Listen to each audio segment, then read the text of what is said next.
Good morning, racers. This is Jed Zilla coming from beautiful Marshall Mountain on Sunday, June 22nd. We're getting ready for the short track here. Not only am I your announcer for this first couple of races, I will also be producing. So the announcing will be somewhat limited, and I will do my best to give you a call on what is going on. So we got the women's, actually the girls, 13, 14, and 15, 16, along with 17 non-US UCI are going on. So thanks for watching.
Okay, again, this is Jedzilla. We got the girls lined up here. We're going to go 15 minutes. This is a tight track, so they will come out of the start-finish chute that they had yesterday. They will go behind the old lift here at Marshall, and then about 1/4 of the way up the dual slalom course, down the dual slalom using the same track from the XCO yesterday, up through the finish line, and then it's a hard 90-degree turn, so we are going to see some pointy elbows here on the first turn, and then the single track through Local Glory, and then back out through the start finish. So we have the racers standing by, getting ready to go here. Anticipation is really hard. And there they go. They are off. So we're going on up the hill here, and you'll see again. So that's behind the lift shack coming up. It's a really good idea to have the whole shot here when you're coming through. It does turn into kind of a double track when you get on to the dual slalom course. So we will see some people trying to place up and fight for position. So as you can see, it's pretty much all up for the first part. Then we have a little bit of a descent. Maybe see some people with a little flare coming down later in the day. And here we go back across on the double track. And we'll go through the start-finish area, actually the finish area, and we're going to come up onto that 90-degree turn that I was just talking about where people could be fighting for position. Official telling them to make the right-hand turn, which is pretty much almost a hard 90. And now they are going to be going through Local Glory. You can see them going through there, and it is pretty much a single track. The dirt is pretty tacky today, so should provide for some pretty good turning and don't have to worry too much about sliding out, although there are some routes that will be along the course during the descent of Local Glory. So they'll be going through the trees probably for about a minute or two, and then we're going to see them pop out at the bottom of Local Glory. It's a small climb out and then back through the start area. Seth, you're live.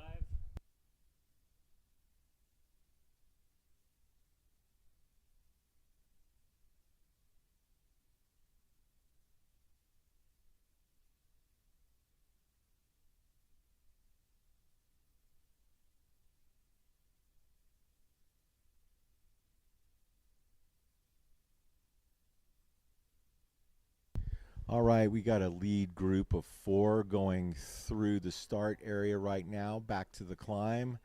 Looks like a 5th place person chasing up. Oh, and passing. So again, short track, all out, full gas, fighting for position, and then making those position changes when you can. Here we go with the girls again, coming back up to the dual slalom. Again, there's a couple of 90-degree turns to the right and on the course. This is the first one.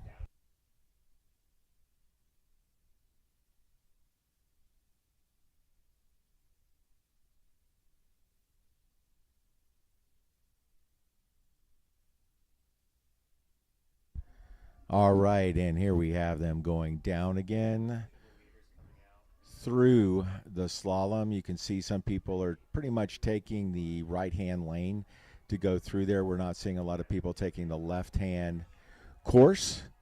We are, again, going through the finish area. This is a 15-minute plus or minus a lap, and we will follow them through as they go through Local Glory. They're going to, again, make a right-hand turn here.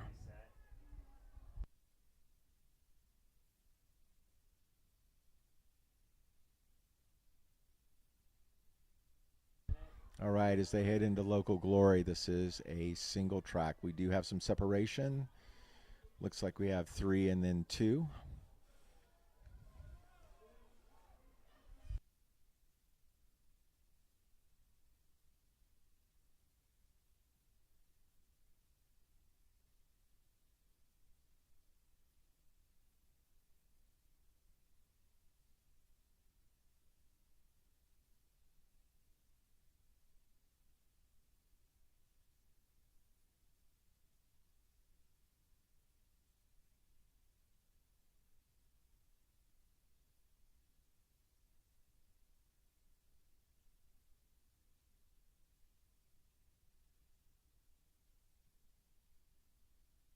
And here are our 3 racers coming through. Again, through the finish area. Looks like lap times are running about close to 2.5 minutes through there. So we will see probably a lap count when they make the right-hand turn again from the official back into local glory.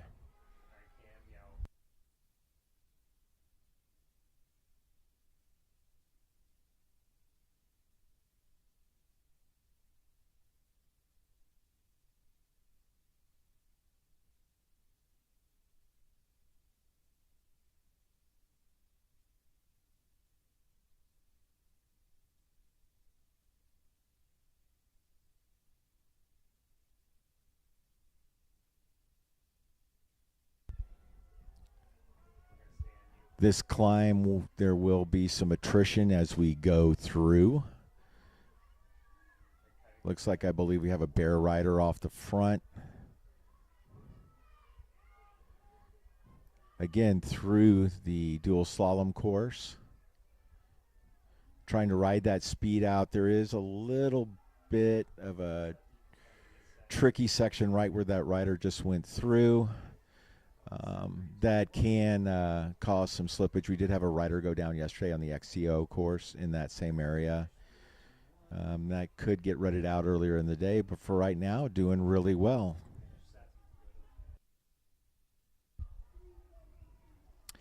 The age group, there was a question. This is kind of a big grouping. This is 13-14 girls, also 15-16, and then we have 17-18 non-UCI. This is a 15-minute race.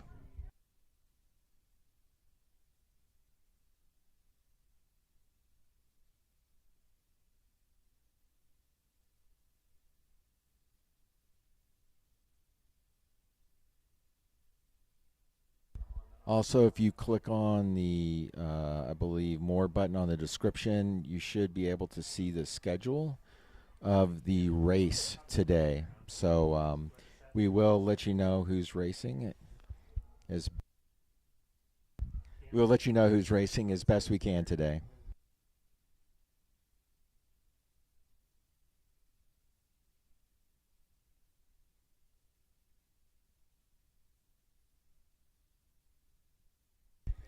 Not sure about why the logic was in the start. We're just going by the technical guide that came out a couple of days before the race. So that's what they had listed for the short track. If we can speak to an official, we'll try to get you some more information on that.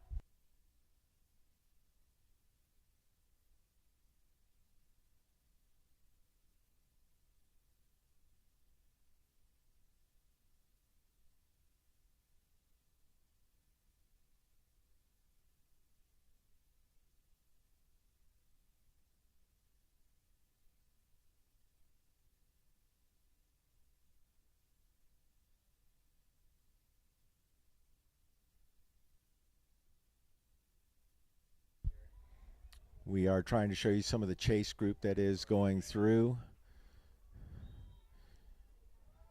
We'll try to show as many racers as possible. We are going to get some separation here. It does look like the leader is going to catch one of the riders in the back, and then they will probably be pulled. Looks like a mechanical issue there for one of those riders.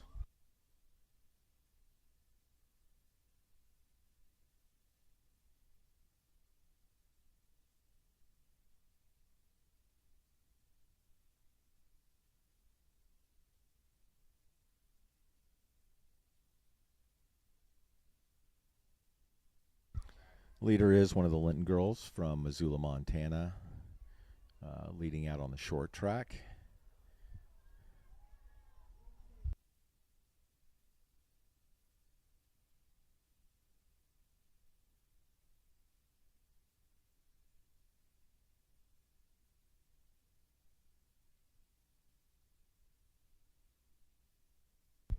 All right, we do have a chase group that was coming through. You can see some of the leaders coming through the finish. We're about over halfway. We're a little under 5 minutes before the finish of this race.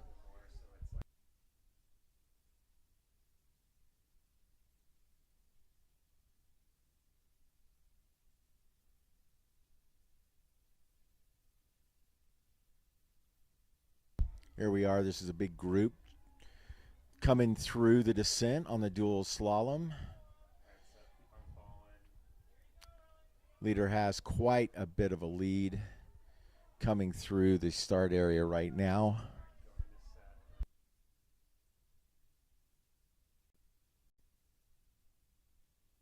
As you can see, nothing but daylight ahead and behind the race leader.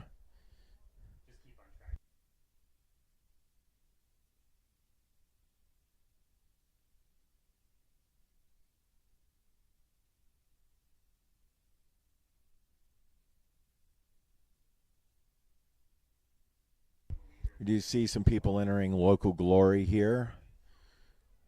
We've got about 5 minutes left in the race. That climb.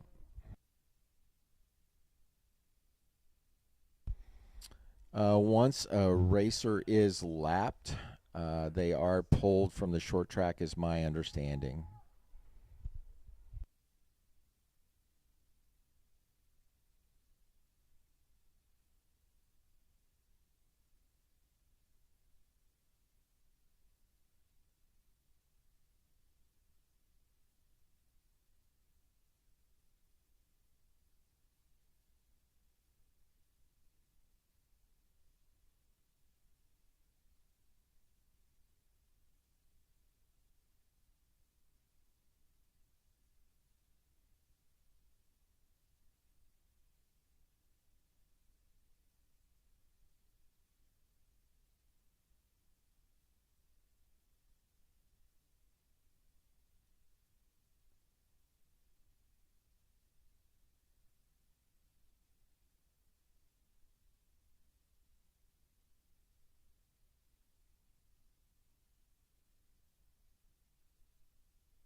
And we got about 3 minutes left, so my guess would be is that we're very close to the final lap. We are on the final lap. They are giving the bell at the turn into local glory.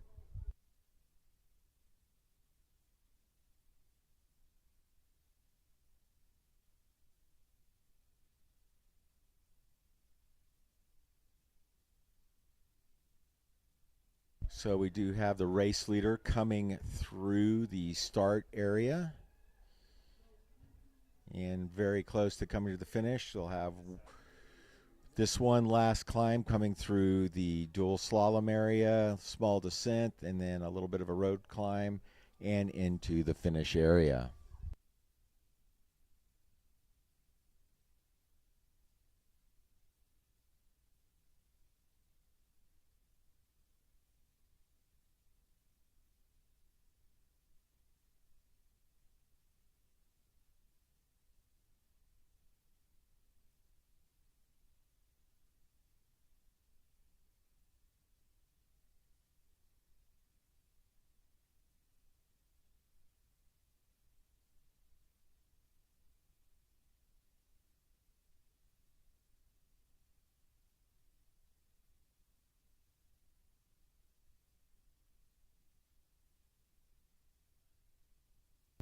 Again, you can see some racers coming through local glory here, working their way through their last lap as the leader is making her descent into the finish area.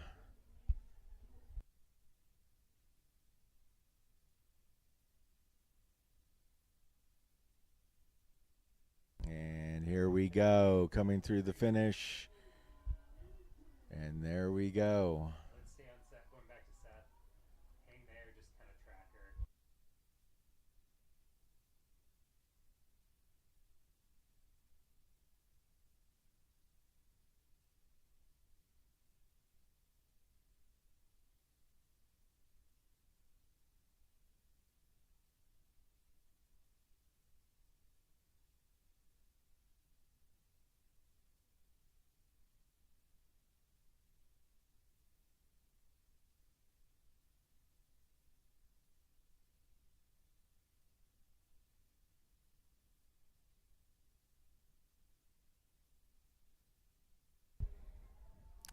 Totally agree on the announcer into the audio. Unfortunately, I don't know if we have the technology to do that today, but definitely take that under advisement.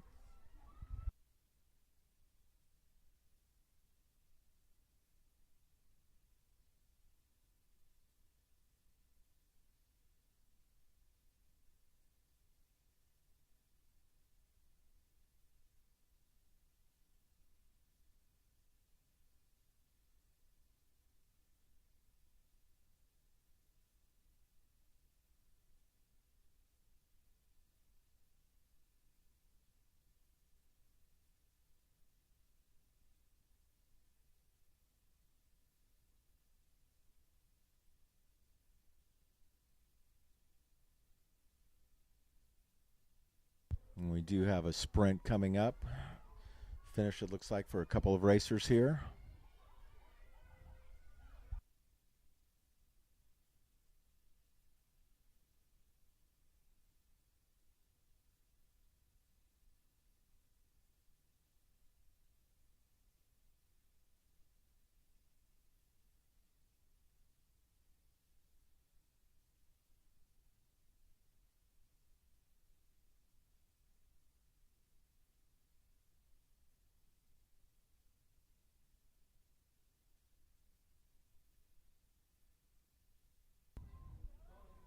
All right, so we do have some racers coming through here. That was Ada Linton, who came in first. Nora Cruz from Hatch Toyota Racing in second. Katja Opfer from Donovan Racing out of Kalamazoo, Michigan. Raina Logar from Gravity Collective out of Davis, West Virginia.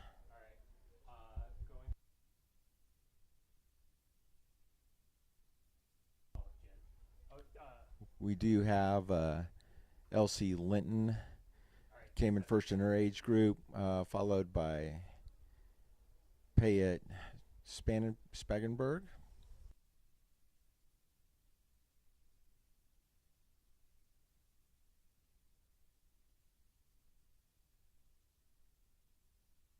We'll be signing off, and we'll come to the next race here, which will be the 13-14 boys, starting at 1:30 Mountain Time, so in about 15 minutes. Thank you.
Okay, welcome back. We are back live to the boys. 13 and 14 racing. We have a field of about 29 racers coming through. And here they are coming up. Sorry about that. Didn't quite get the drone in the air, but here we are. All right. Coming through the dual slalom and then back down again through the finish area. So you can see it's backed up a little bit. I think we might have even had one dismount there, but have folks coming through on the descent already.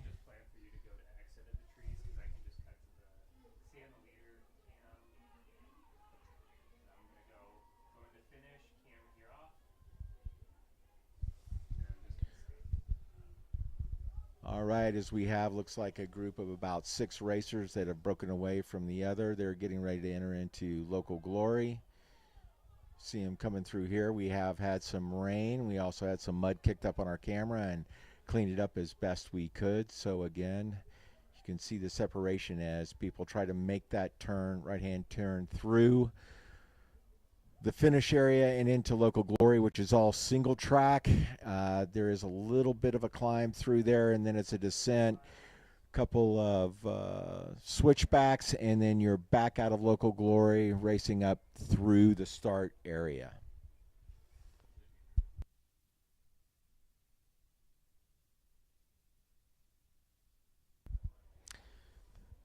Again, this is the boys.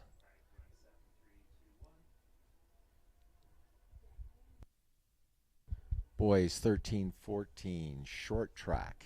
We will be going for 15 minutes.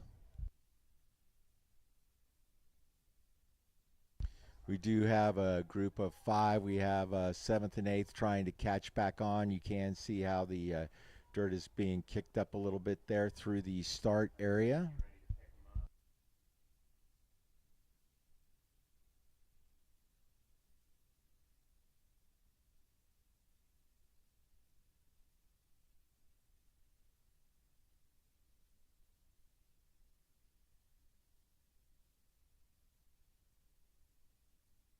Looks like the rider in second position is definitely looking to make a move. My guess would be on the descent as they come through. Again, this is a 15-minute race.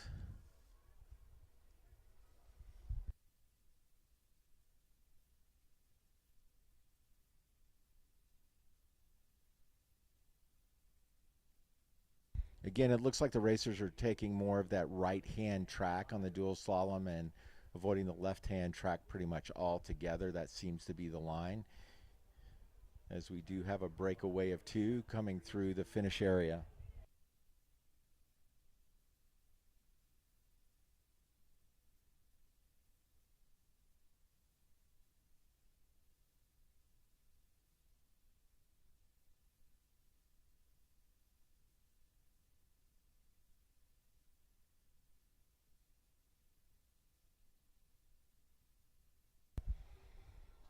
Coming back through the local glory area, we do have some separation now. Again, it does get a little backed up on that first climb, and if you're not fighting for a position, you're going to find yourself possibly off the podium.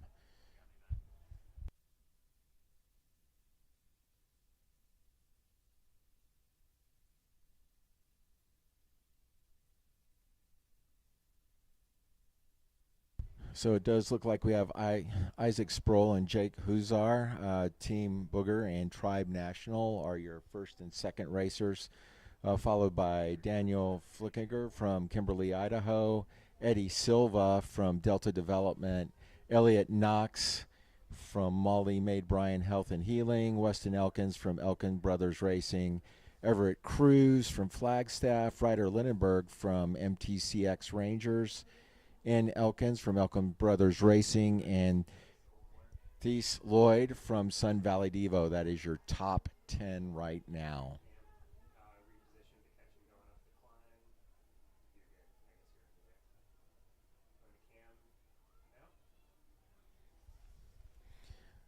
Again, it does look like Isaac, Jake, and Daniel are a group of three working their way up, with Eddie, Elliott, and Weston trying to catch back on.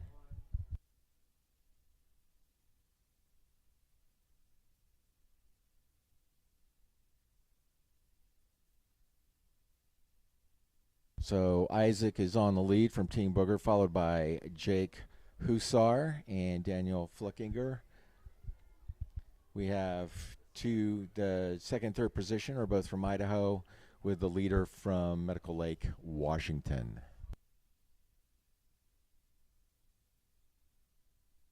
Come down fast on that descent. Looks like Jake is trying to keep contact with Isaac and putting in some separation on Daniel, who is the third place racer there.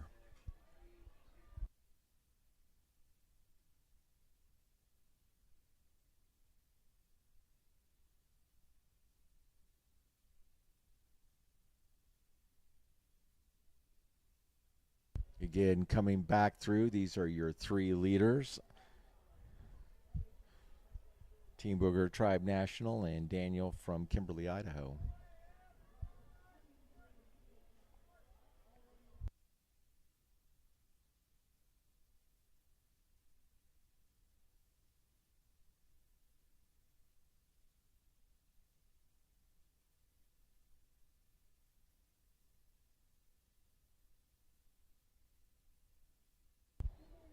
All right, still really no change in the leaders as they are working their way back up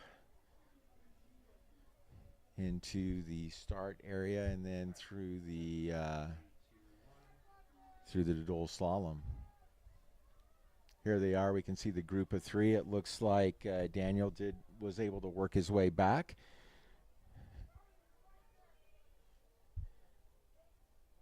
Again, that last lap that they were through, 2 laps, were running about just under 3-minute lap times for the top three. We are definitely a little over halfway through. This is a 15-minute short track race. We do have a chase group coming back through.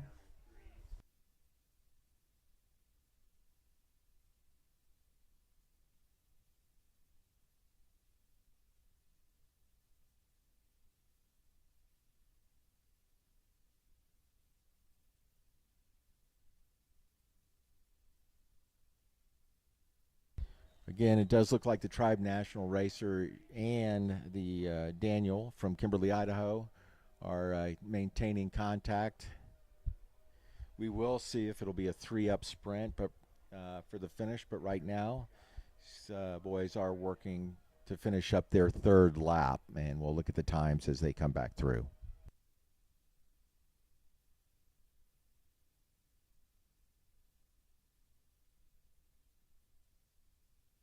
Racers really trying to open. There we go. We got Jake Hussar making a move on Isaac Sproul coming through. It looks like he's trying to take the lead position as they go back through into local glory.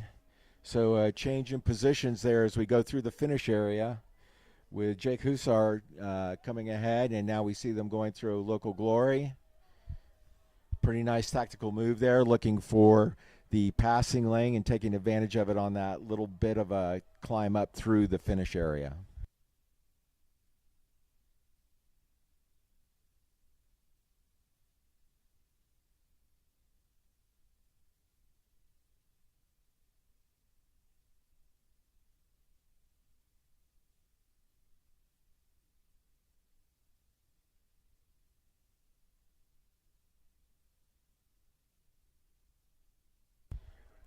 So as the top racers have come through, they've done 3 laps in about 8.5 minutes.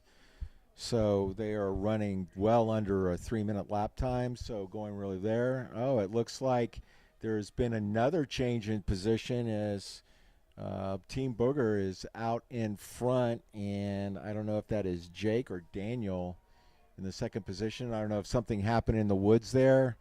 We do have a straggler there on for third. So whatever happened in there, definitely change of position. There could be a bobble. That is where the slick roots are along the course, and it looks like Isaac Sproul is definitely trying to create some separation now as they are entering in the last couple of laps.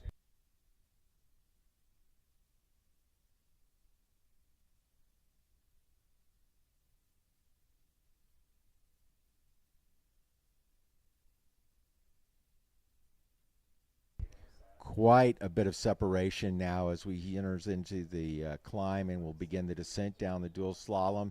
Still taking that right-hand lane. Not a lot of people taking the left, if any, upon the descent. I wonder if that's just from some pre-ride intel that the racers found out that that's the better line. It might be better to carry the speed through as you are making the ascent back into the finish area.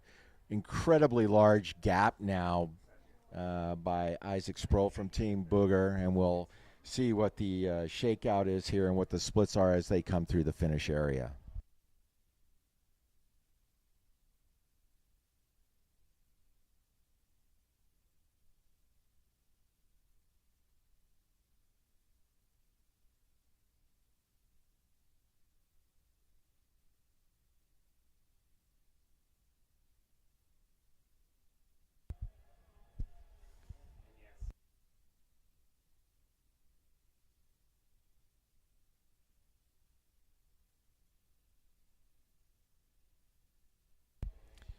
So Isaac still the commanding lead. It'll be interesting to find out what happened in Local Glory in the forest there to have him come back out in the lead with Jake Husar was in the lead as they went into Local Glory about a lap ago. My guess would be now looking at the standings, we have Isaac 4 laps at just under 11 minutes. It's got about a 10-second gap on second, which is Daniel Flukinger from Idaho, who had been running the third wheel and is now back in second position. And Jake Husar has fallen from first to third from Tribe National. So there could possibly have been a mechanical. We're not quite sure. But Isaac is definitely putting in some separation now. My guess would be is that we got maybe 1 or 2 laps left, and then that will be the finish of the race. Again, this is a 15-minute race for the boys, 13-14 short track.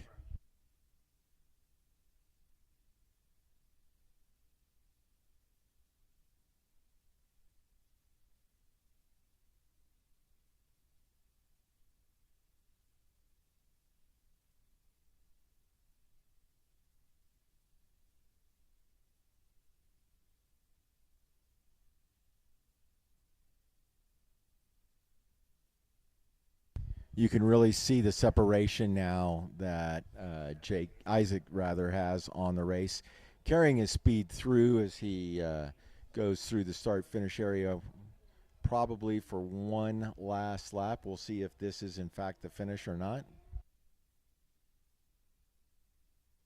That is, it sounds like we are hearing that is the bell lap as they're coming through. So Isaac will have one last lap as well as the rest of the field. That'll be a total of 5 laps, 15 minutes, so that equates about right. 3 minutes a lap if my math is correct.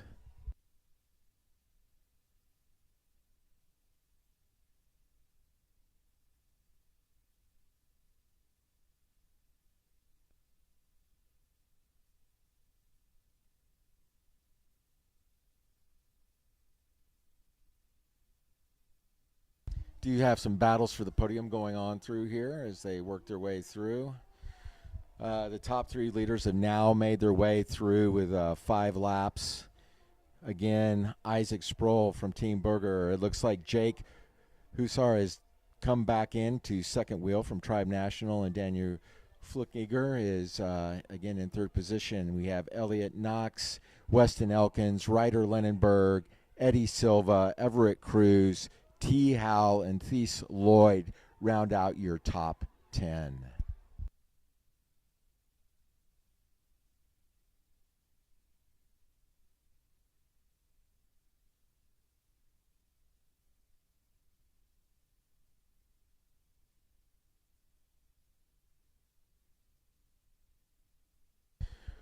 Looks like Ryder Lindenberg making a move up there, moving his way up into sixth position. Elliott Knox and Weston Elkins holding strong at fourth and fifth. Eddie Silva and Everett Cruz and T. Howe are still in their positions.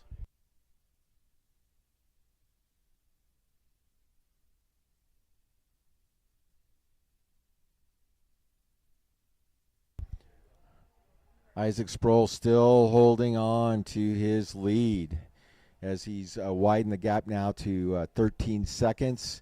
Coming down now, just trying to hold it all together. Carry his speed through that kind of sweeper that goes to the left, almost wants to kick you into the tape on the right-hand side, as you'll see him come through here. Now pedaling to victory is Isaac Sproul from Team Booger, looking over his left-hand shoulder as he enters into the finish line. Isaac Sproul is your boys 13-14 short track champion.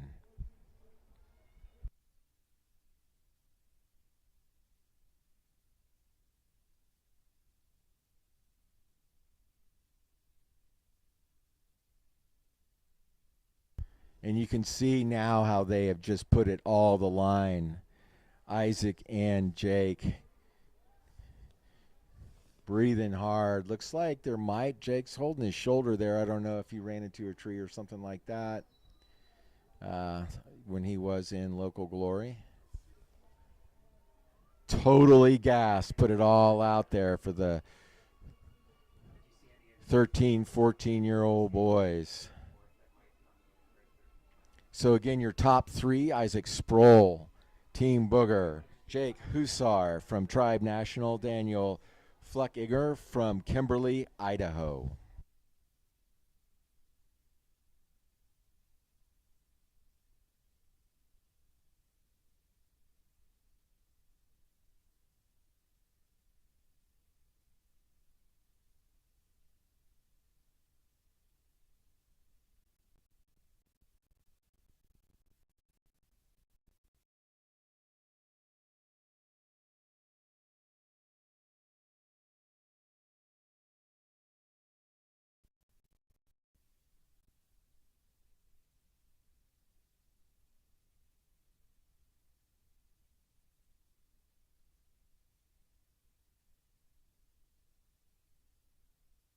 So your top 10: Isaac Sproul from Team Booger in first place.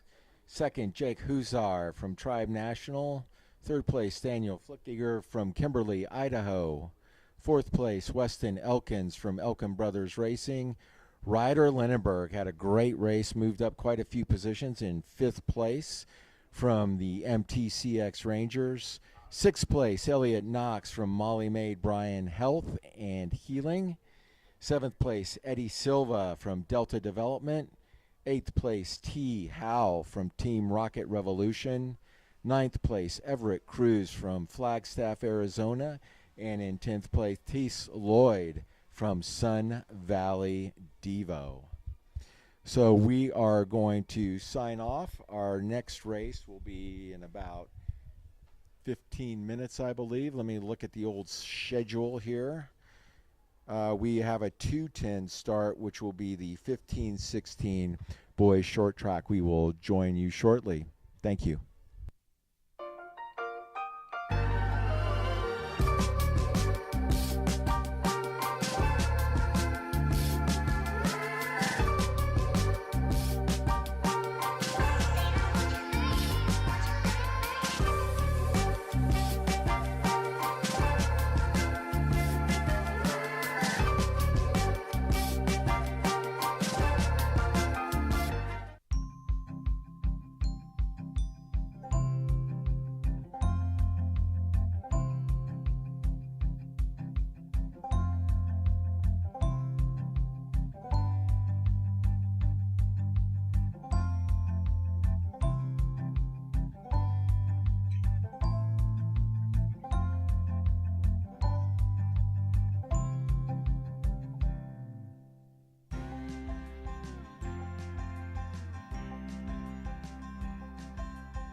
Okay, we are back. Welcome to the boys, junior boys, 15 and 16 short track.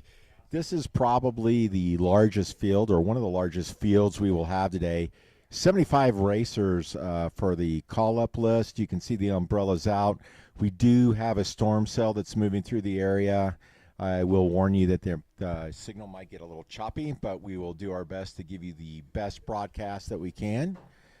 Again, this is Jed Zilla broadcasting here live from Marshall Mountain. Again, this is a 75-person field, and this will be a 20-minute race. The rest of the races today are 20 minutes, and we're glad to have you.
Looks like we have some guest announcers in the old booth up here at the clock tower. I got Ryder and Charlie. So both you guys just raced today. Ryder, I think you moved up quite a few places in the last couple of laps. You want to tell me about your race a little bit and what the parkour was like today? Yeah, I got third last call up. Oh, shoot. Move that up. There you go. Okay. Let's try that again. I got third last call up, and I ended up getting fifth. Started off really strong, just trying to move up places, but as the laps went on, I kind of got a little tired. Yeah. Down. How's that climb going up to the dual slalom each time? Did it seem like it got harder and harder each lap? Yeah, that's probably the worst part of the whole course. So what was going on? What is it like? Because we don't have any cameras in local glory. Is it getting slick out there? Or are the routes getting pretty sloppy? It was actually not that bad. There was a couple crashes in front of me where I had to get off my bike and just walk.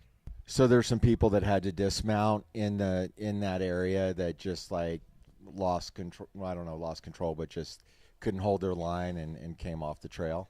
Yeah, there's this one turn where I think there's 2 crashes on where people like slid off the trail and hit a tree. But oh, geez. Wow. So Charlie, we're going to talk to you next. We're getting ready to start here. It looks like umbrellas have moved away from the start line. Again, we have 75 racers for the boys 15 and 16. We're going to go 20 minutes on this race. So final instructions here, and then they'll be off the line in that first climb that Ryder just discussed, how that's probably the steepest part. And with this many people in this field, it's going to be definitely a race to get the whole shot, if you will. So Charlie, you raced. Why is nobody taking the left-hand line on the dual slalom? Mostly because it just takes time and it's slower, but if it's like pretty congested, people will start going and moving on to that one just to get a like clear space. So Are they jumping the hump on the dual slalom to get over on the left-hand side? yeah, that's what they've been doing. I didn't see a ton of it in my race, but there were definitely some kids doing it in other races.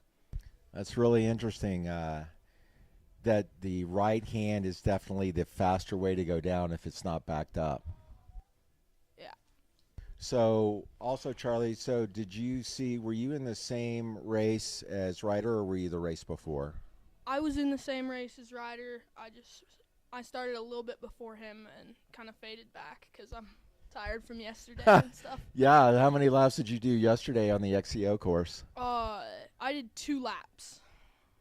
That's a lot of racing. Yeah. A lot of weekend of racing. Yeah. It was pretty fun, though. Nice. Okay, and we are off.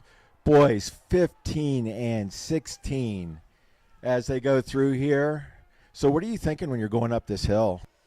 Just like thinking about how you can recover before this on the next lap, and just how to get into a better spot.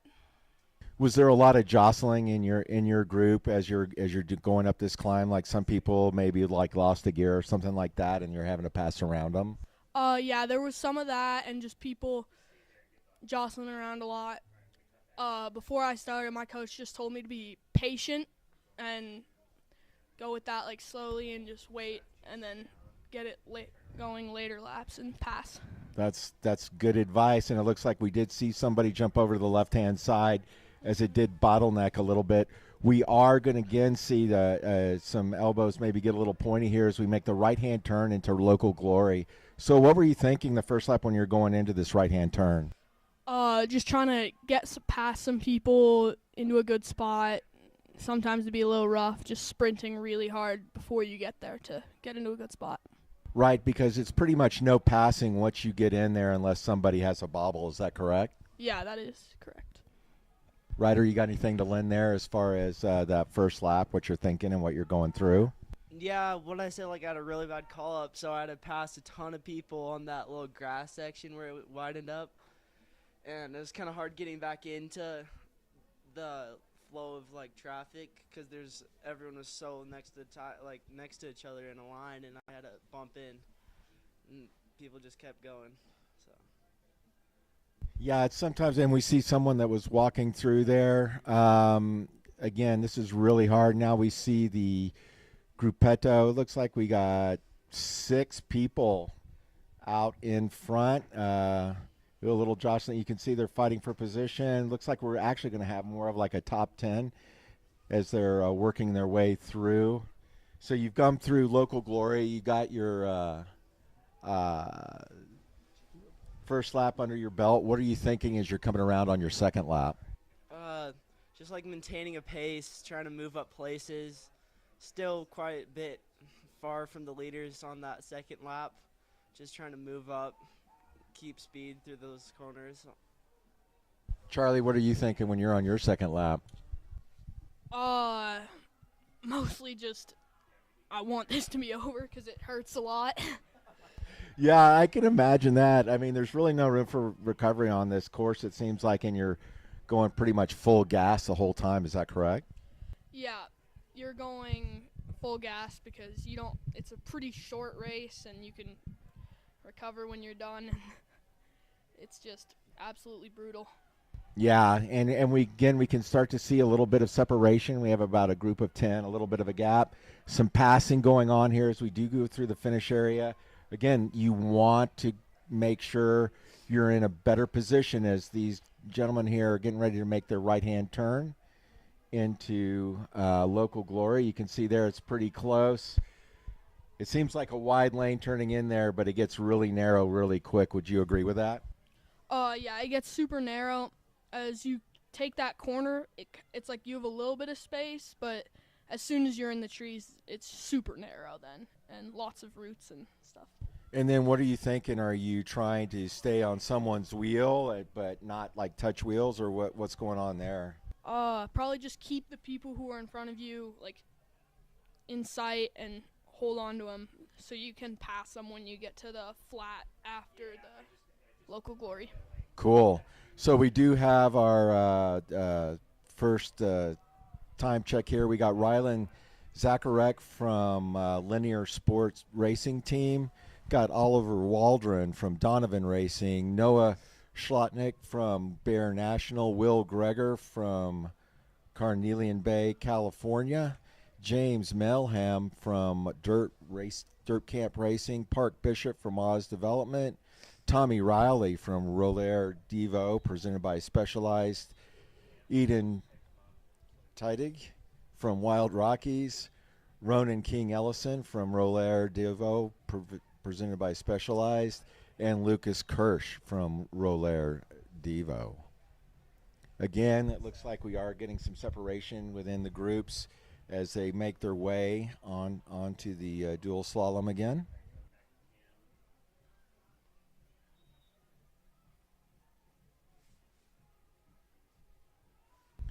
These guys look like they're moving pretty good. What do you guys think? They're hauling. So, are you using your dropper very much as you go through the dual slalom and then through Local Glory? Yeah, I got to that first berm and I always try to like put my dropper down there so I can like get more speed through the next berm instead of like lose speed from having my dropper up. So is that something is it more like second nature for you to do that? Or like for shifting, like you're probably in an easier gear, obviously you want to spin up going to the top of the dual slalom, then are you dropping gears down so you can carry speed through that finish area? Yeah, I'm usually going up gears because of that flat bit after. If you carry the speed through that, you get like a good acceleration through that road part. And that gives you a lot of like speed to pass people in front of you. Nice. Charlie, would you agree with that? What are you thinking like as far as shifting and your dropper and all that stuff? I agree with Ryder, yeah, and I shift a lot just to try and get the right speeds and stuff, but with my dropper I did not use it a ton, just wanted to keep it up so in case I wanted to drop down into the silent pedal. That makes a lot of sense. We're sorry about the audio connection here. Will Greger is in 4th place from our competitive timing. He is about 2 seconds back, but he is in that front group.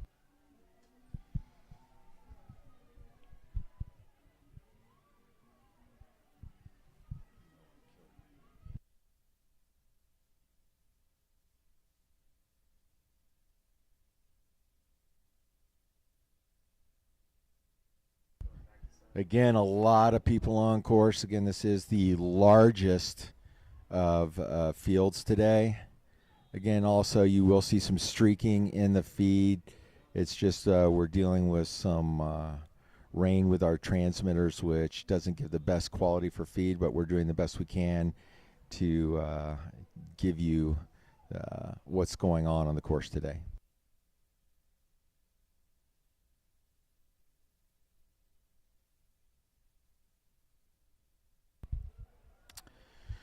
So we got 2 laps in the books with competitive timing. We got Tommy Rowley now is in first place with Rollair Devo. Noah Scholnick with Bear National in second position. Oliver Waldron with Donovan Racing in third. Will Greger is in 4th place. James Malheim from Dirt Camp Racing. Eden Teitig from Wild Rockies. Park Bishop from Oz Development. Lucas Kirsch from Rollair. Rylan Zacharek from Linear Sport Racing, and Reed Pfeiffer from Bear National. So there is some change in positions here after 2 laps, and I'm sure there'll be some more as we move through this 20-minute race.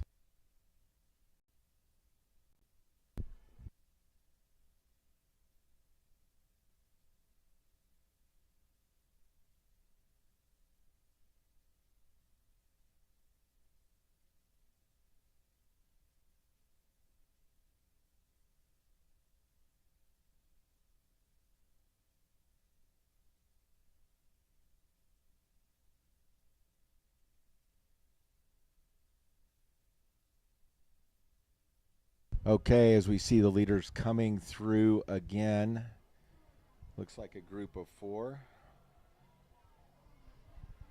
What do you guys think about this race so far? So far it's been like super active, lots of people attacking and trying to get better position, and then some crashes it looked like too, or people just rolling off track and stuff. Yeah, these kids are really fast. They're really moving through this course.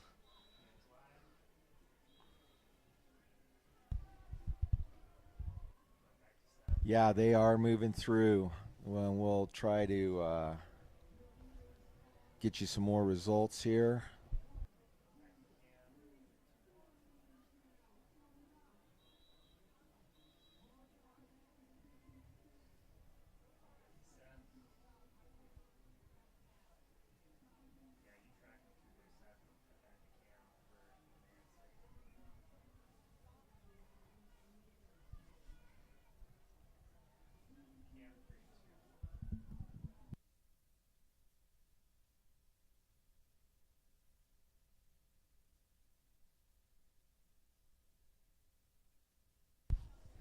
All right, as we're coming through the finish area again,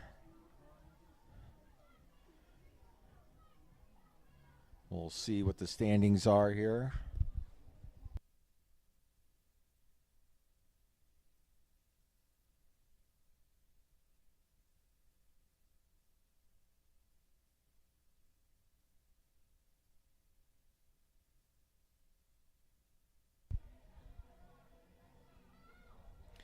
We're about 8 minutes in. We have James Malham from Dirt Camp, Noah Sholnick, Bear National, Olive Waldron, and Will Greger, and Park Bishop are your top 5.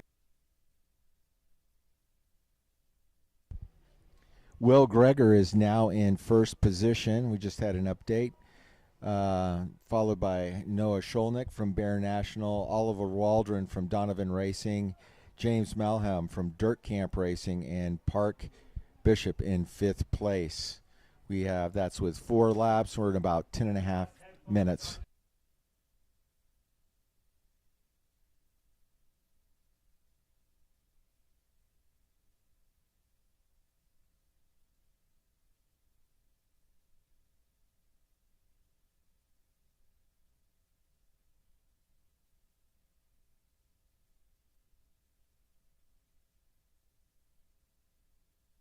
Looks like we got a few more racers up here. Patty Barrington, how was your race? It was pretty good. I mean, I got podium, so that was always the main goal. But it's short, and you just have to go as fast as you can do the whole thing. But it was tough.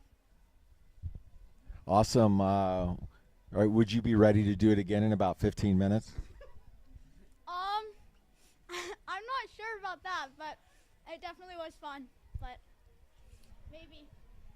All right, as we can see the leaders coming through here, looks like we got a Bear National off the front.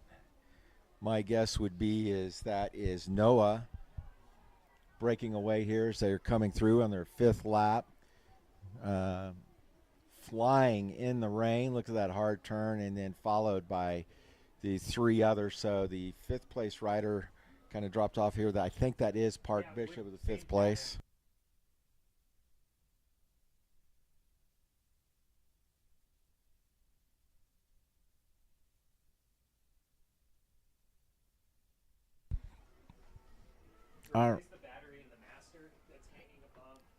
All right, as we're rolling through here, we got some racers, as you can see, going through Local Glory. And we'll give you an update. Again, apologies for the audio quality. People will tell you have a tendency to mumble.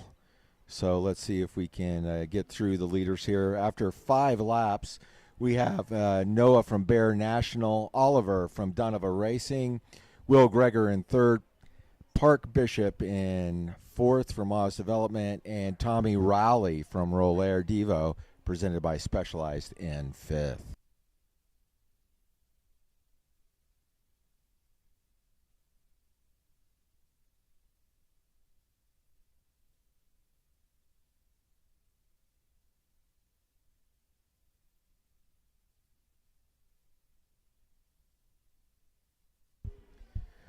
All right, again, this is a 20-minute race. We're about 14 minutes in, so I'd say we have maybe a good couple of laps. We'll see if we'll have anybody giving the bell lap as they come around the corner again.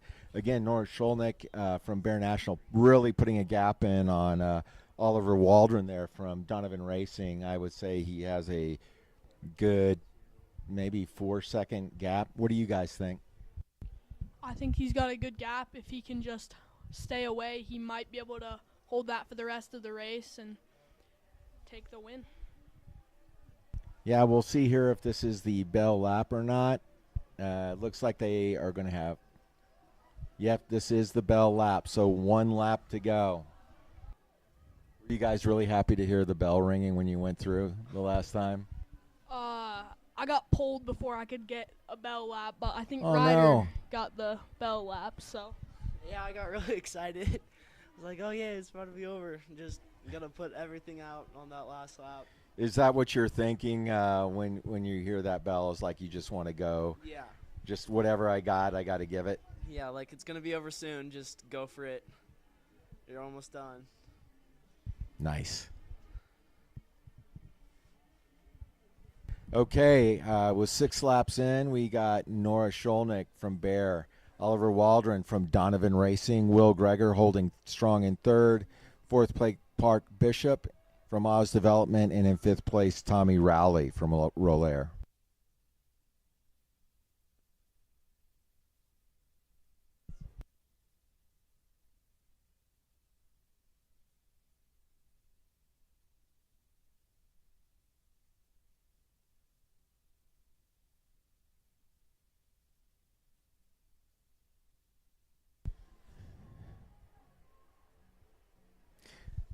So, barring any unfortunate circumstances, it does look like Noah Sholnick from Bear National will be your short track champion. Look at him just dancing on the pedals, as Phil Liggett would say. Up the climb there to the final descent on the dual slalom course. Good shot of the lift tower there. Ryder, are you guys out of here? I'm gonna go change. Yeah. Okay, well, thanks so much. Yeah. Thanks for having me. Yeah, thank you. Do you guys have anything you want to say to everyone watching? You got I don't think so. All right. Thanks so much, guys. We appreciate it. Thanks, Jed. You bet.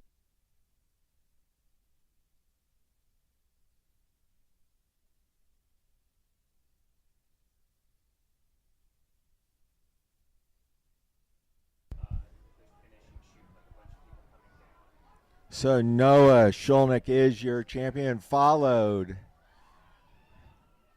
by, I believe that was Oliver Waldron. All right. Looks like it was close there for 3rd and 4th as well. So, getting ready to try to pull these results up. So, it looks like Noah Sholnick does hold on from Bear National. Oliver Waldron from Donovan Racing is in 2nd. Tommy Rowley looks like he nipped Will Greger at the line there. Tommy is in 3rd place. Will Greger in 4th. Park Bishop in 5th place. That is your top 5.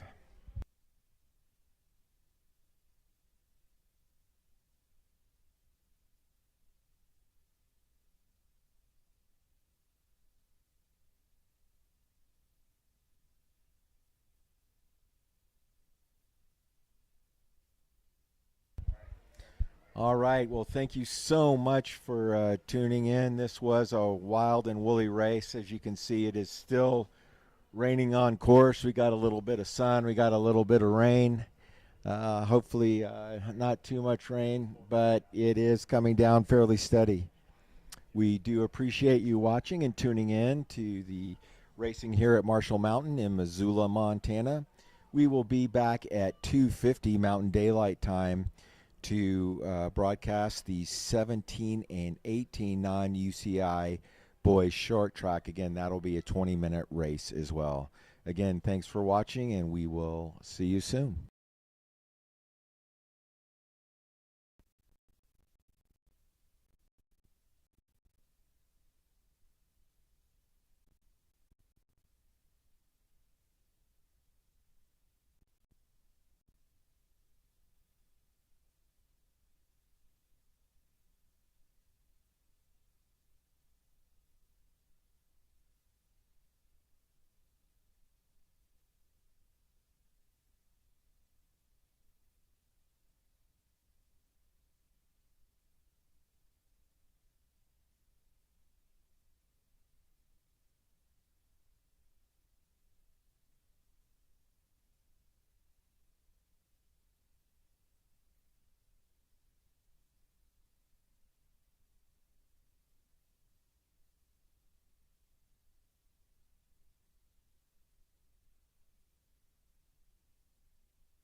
Okay, welcome.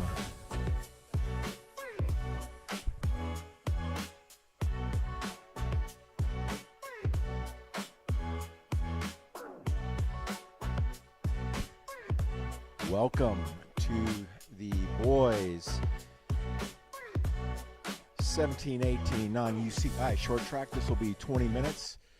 I got Alex and Co is going to be on the call here, and I'm going to pass it off to them. Welcome back to Marshall Mountain in Missoula, Montana. We've got a big start list today. It looks like there are 87 riders on the start line, and that is a huge crowd for this course. It's a really, really short course, and what we've seen in the previous races is that the racing has been really, really aggressive. Everybody fighting to get to the front, to get to that position. Lapping riders happens really, really quickly, and we'll see some of these riders getting lapped within 2 laps and getting pulled. There's an 80% rule in effect right now. You see the riders getting ready, waiting for the start gun to go. It looks like they've gotten their instructions.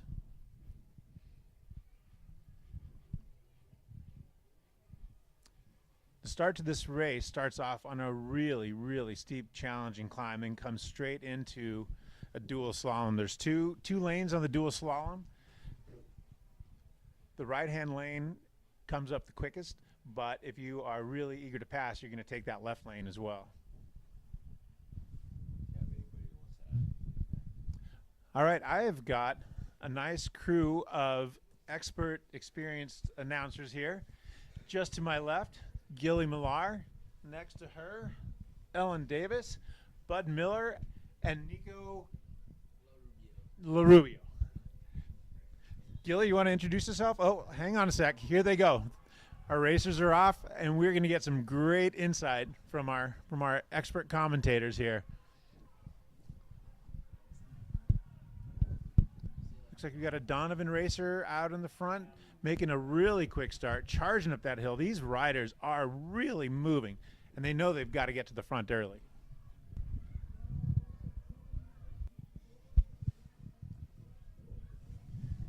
Singles out really, really quick. So, guys, you raced today, right? Yes. All right. So it looks like everybody was taking the right-hand lane in the dual slalom, and not a lot of people were doing it on the left. What was the reasoning behind that? Is it just quicker? You can see the bottleneck right now of people on there. Can you give us some inside baseball on what was going on there? My opinion was that it was easier to get into the right side lane than it was into the left lane. But if you were with a bunch of people, then I would go in the left lane because then you can get some good passing in. But I think that's why it was easier to get into the right lane. And Nico, how was traction on the course? You guys had some rain right before your race, didn't you? Yeah, Alex. When we raced, it was just starting to rain, so course was pretty good. We saw 15, 16 riders going through a lot of mud. But now we see it started to clear up. It might be starting to pick up again. But yeah, I think riders should expect some mud on Local Glory and the downhill course section. Yeah, you all know really, really well just how quickly the dirt here at Marshall Mountain dries out, and it gets to be really fast. But Local Glory is covered in trees. It's all in the shade. So that, yeah, like you said, it's probably going to stay wet and slick in there. Another tricky corner on this course is coming out of the dual slalom, which we'll see the leaders go through here pretty soon. And coming past the pit zone, you can see riders slip out on that corner too. So that's one to watch out for as well. That's a deceptive corner, isn't it? You don't expect it, but when you're racing it, you discover that very quickly. Yes, for sure.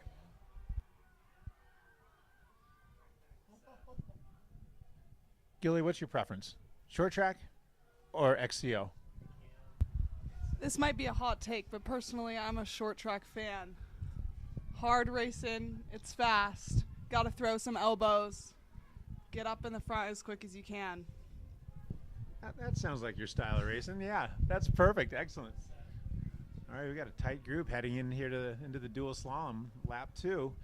As you can see, the group has already spread out a bit just because of that single track downhill. Super hard to pass in those trees. Most of the passing happens on the double track in between the dual slalom and the trees. So these races are already pretty spread out behind each other's wheels.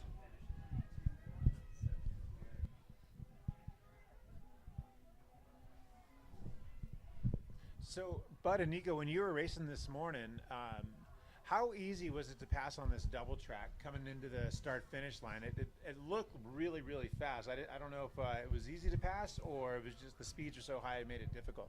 I found it remotely easy to pass unless you were in a big group of people. But if it was just like you and like 3 other people, it was pretty easy if you just went really hard. But yeah. Yeah, on the course, there's only a couple sections that you're able to pass on, so we could see riders really utilizing that one road to pass people, and yeah, speeds are super high, so definitely a good spot to pass.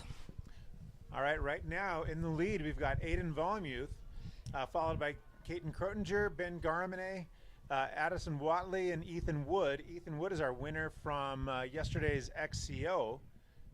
So we'll see if he's got some short distance punch to match his long distance XCO strength.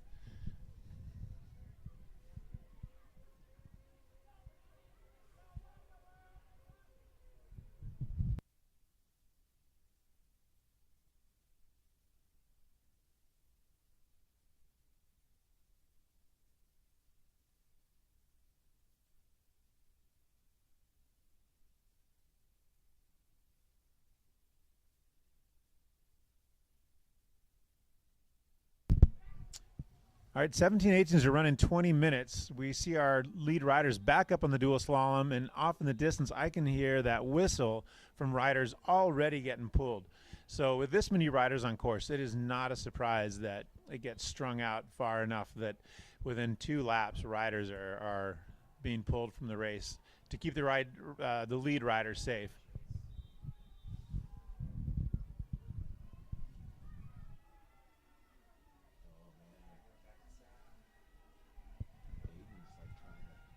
Aiden Volumuth still in the lead.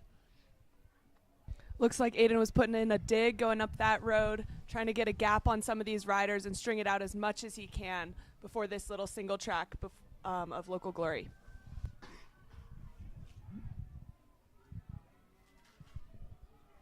So Aiden Volumuth is a longtime cyclocross racer. I'm sure he likes these short, explosive type races.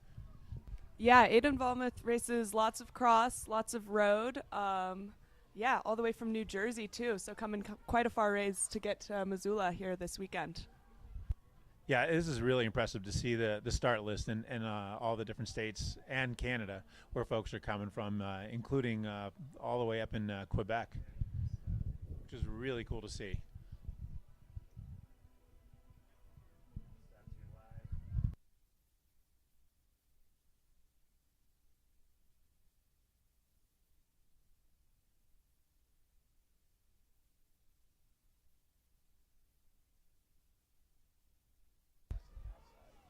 Coming out of Local Glory now, heading through the start zone. Looks like there's a group of 5 with a 6th rider kind of trying to attack and get on the back of that group before they head into the dual slalom again.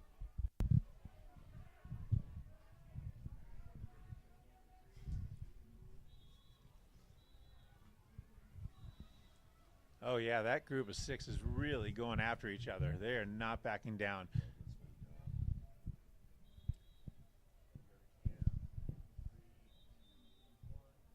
Still fighting to get into that dual slalom first. They know that that can be really, really critical. Aiden Volumu still leading. Logan Drevlo looks like he's moved into 2nd place, and that looks like Ethan Wood in 3rd right now. It doesn't look like it on the screen, but this hill to the top of the dual slalom is steep. It looks a lot less steep on this TV screen here, but having ridden and raced it, it is not an easy hill to climb. And it looks like the rain started again, so that is going to keep the course nice and slick. We'll see how these racers manage the slick course.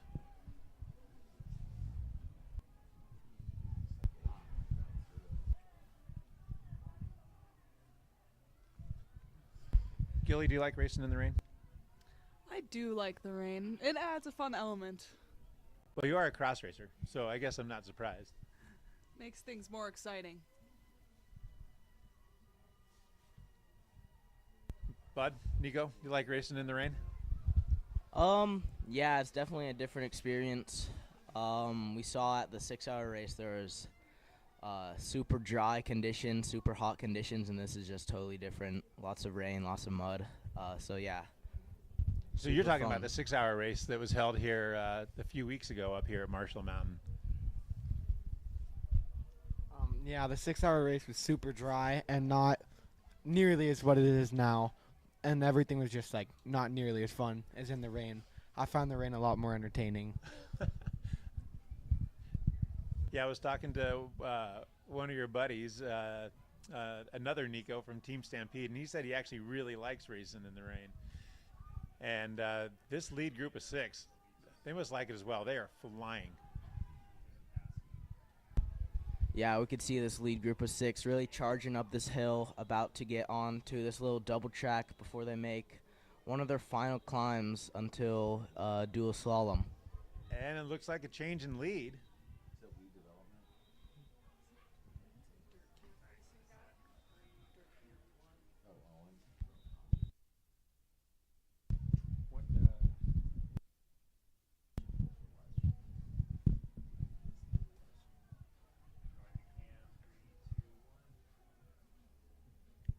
All right, looks like we've got a lead change here.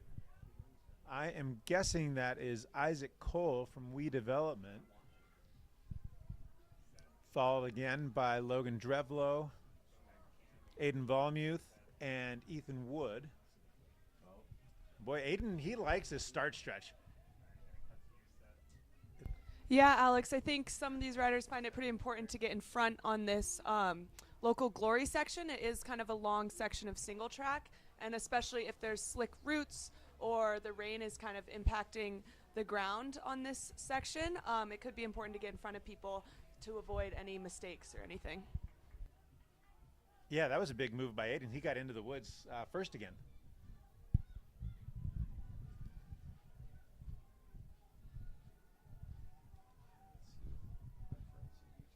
So I haven't done a short track in ages and ages and ages. What are you thinking when you're halfway into a 20-minute short track? What's going through your mind, because you know you're going all out, 110%?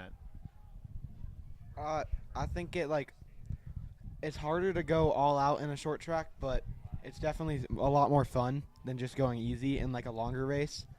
I think I enjoy short track a lot more than I do in a longer race, because it's just you can go as hard as you can the entire time. And Gilly, what do you think about the tactics? What kind of tactics are these riders going to be thinking about as they come into this last half of their short track? Well, I think right now, about halfway through this race, these boys are pretty gassed, but they're definitely sticking together. I would say a lot of the tactics right now for them would be to stay in this group, catch each other's wheels and make sure not to get dropped. See what happens in the last couple laps, who attacks, try and stay on that wheel and try to get to the line first. Yeah, and look at the difference in pedaling styles. This is like Ellen said, this is a really steep climb. Some of these boys are sitting down, some of these boys are standing up. There's differences in cadence. It makes you start to wonder, who's got the strength left in their legs, because this is a wildly steep section right before they make that right turn into the dual slalom. Yeah, it's really important for them also to recover through this dual slalom and a little bit in the downhill of the single track. Just give their legs a break for as long as they can before they start hammering up again on this super steep course. I'll be really interested to see who is lining up some attacks coming into the last final laps of this race. Oh, that's Ethan Wood on the left-hand side putting in a huge dig. Oh, that was some tight rubbing raisin.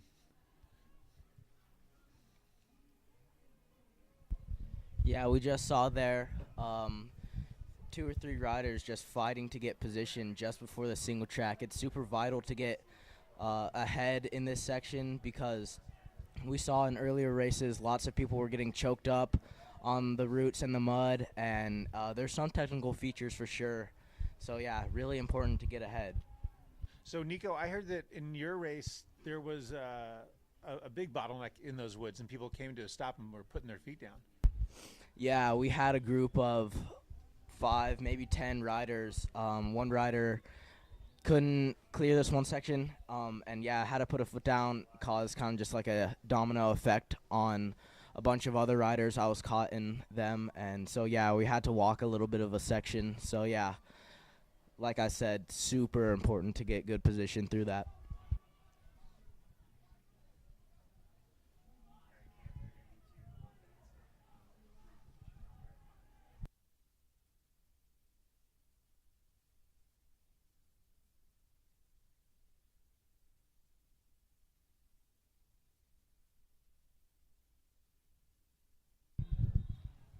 We're seeing an attack here, really pushing hard up this climb to get to that dual slalom.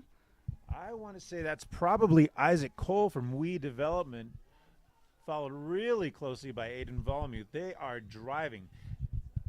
Yeah, we can see this group is getting strung out here. We got these 3 boys right up at the front, hanging on to Isaac's wheel. So this top 3's got a little bit of a gap. Let's see how much they can capitalize on that. Yeah, I think with about 5 minutes left in this race, this is when these guys really want to ramp it up and try to string out the group. This road is not easy to have a group sprint on, so as much as they can get it strung out before the last lap is, I think, preference for a lot of these guys. Yeah, and it looks like they're doing exactly that. They are really stringing this out. The gaps between those riders is growing.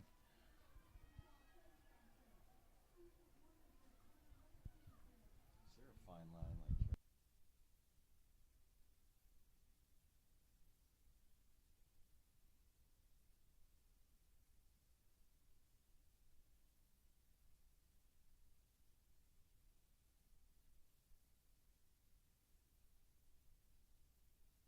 All right, we're just waiting for these boys to come out of the woods, see what the gaps are looking like for the last couple laps.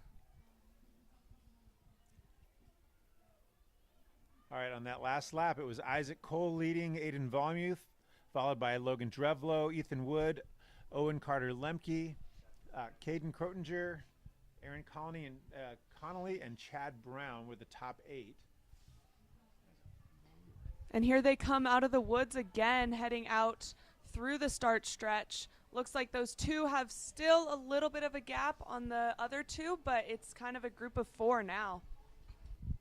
And just like that steep climb up to the dual slalom, this section here through the start area, it's also a false flat. How did that feel when you're getting towards the last couple laps of your race?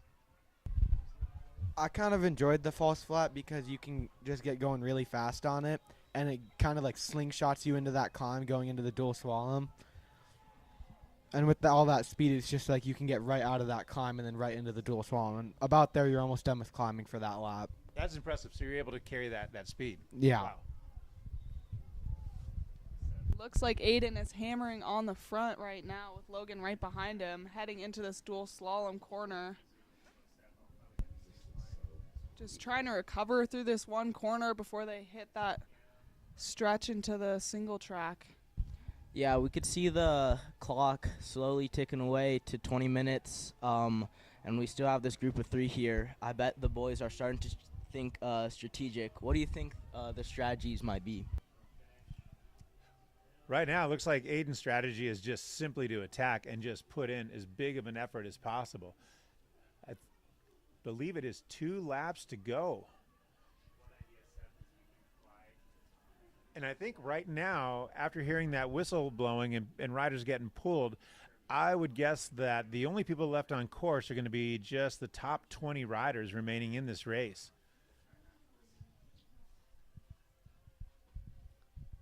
And there they went right into the woods again. Aiden Volumuth taking his favorite position, leading into the woods of local glory.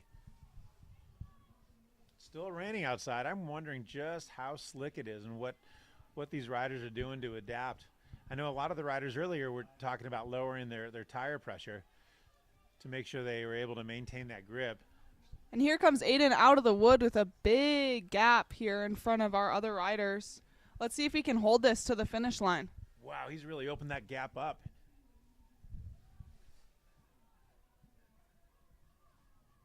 On a short track, it looks like he's got about 4 to 5 seconds, and that is considerable on a short track event.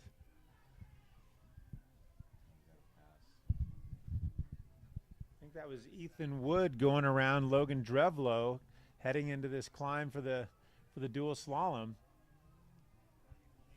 Yeah, these two might try to work together, push each other a little, and bridge that gap. It looks like one of the riders is going to try to come back up on Aiden's wheel, but they are definitely hurting. Look at that dig by Ethan Wood. Look at how quickly he closed that gap to Aiden Volmuth.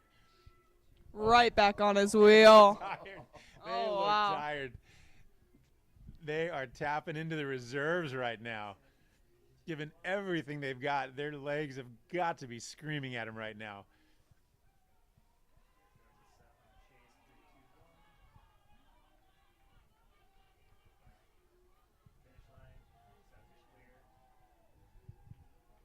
Oh, and that was our finish. So Aiden Volmuth, he did hold them off. Aiden Volmuth, Ethan Cole, Logan Drevlo are your top 3 in the junior 17-18. What a race. They have got to be absolutely gassed. Might see a Jesse Good scale.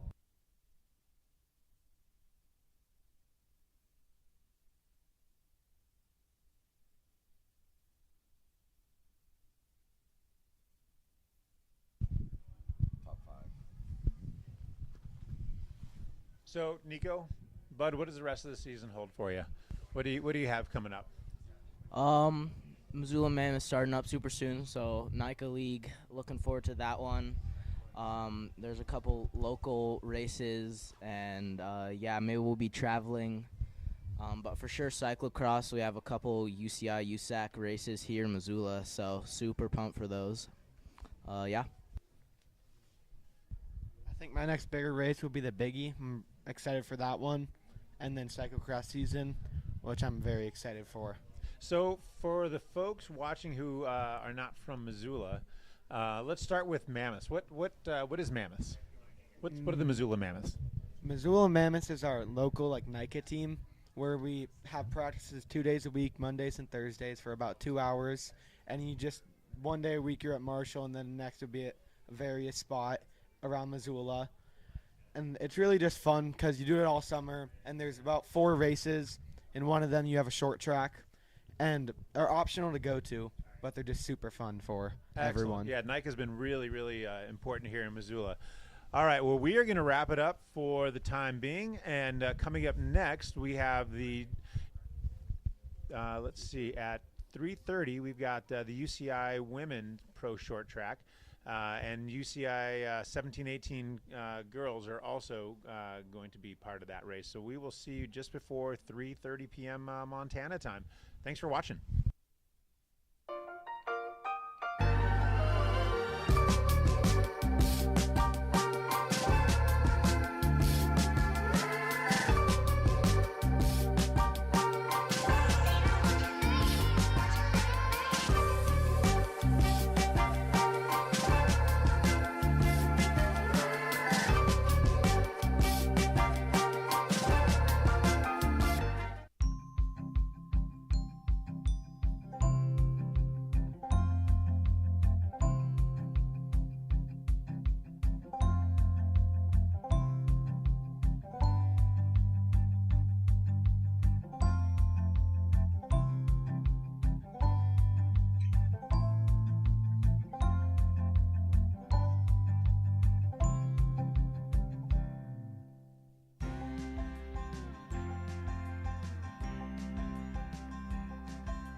Welcome back to Marshall Mountain, Missoula, Montana, everybody. We are just about to get the women's UCI Elite short track underway.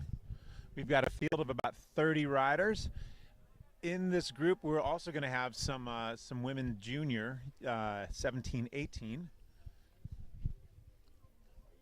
And our race is going to be 20 minutes long today. And like we've seen in the other races, we're going to see a really, really intense, super fast start to this race. It's a UCI race, and the 80% rule is in effect. So if you are 80% behind the leader, you will get pooled. And this is a fairly short track, and so we'll see a few riders getting pulled until they leave about the top 20 riders that are in the race for the points. Looks like the riders have received their instructions. Eyes forward, getting ready to go. My name is Alex Gallego, and I am joined by two expert commentators. Gilly Millar. And Ellen Davis. I am really fortunate to have these two expert commentators. They've got plenty of mountain bike experience, both cross country and short track. So they will be able to provide some great insight into what is happening in this race today. Okay, it looks like the countdown has begun, and off they go. Yeah, here they go, charging into this first hill, and they'll jump down into the dual slalom. That is the first downhill of the short track here today. It's set to be a pretty exciting race. The women's field is always very competitive here, so looking for a good race today. Here they head up on this steep pitch up to the top of this dual slalom corner. It's kind of a bottleneck here, so we're going to see the riders kind of string out into a single file going into this dual slalom corner. And then they're going to come down along this double track before the single track downhill, trying to get in the front, pass as many people as they can in order to have a good spot in that single track through the woods where there's no passing allowed. It looks like off the front we already have Greta Kilburn creating a little bit of a gap on the rest of the field. She won the race yesterday, so she'll be looking for another title today for sure.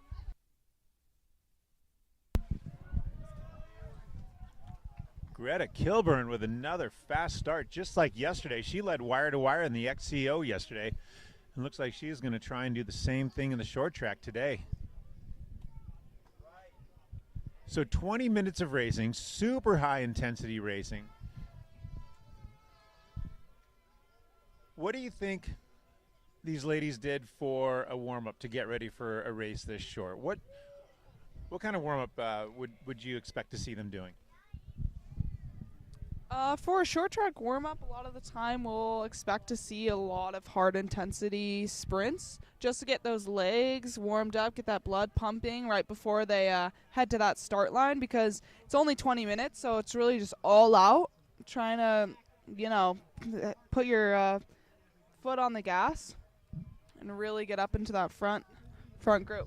Coming out of local glory right now, we have Greta Kilburn with a pretty large gap already, not even one full lap through, and she has a good lead on the rest of the group.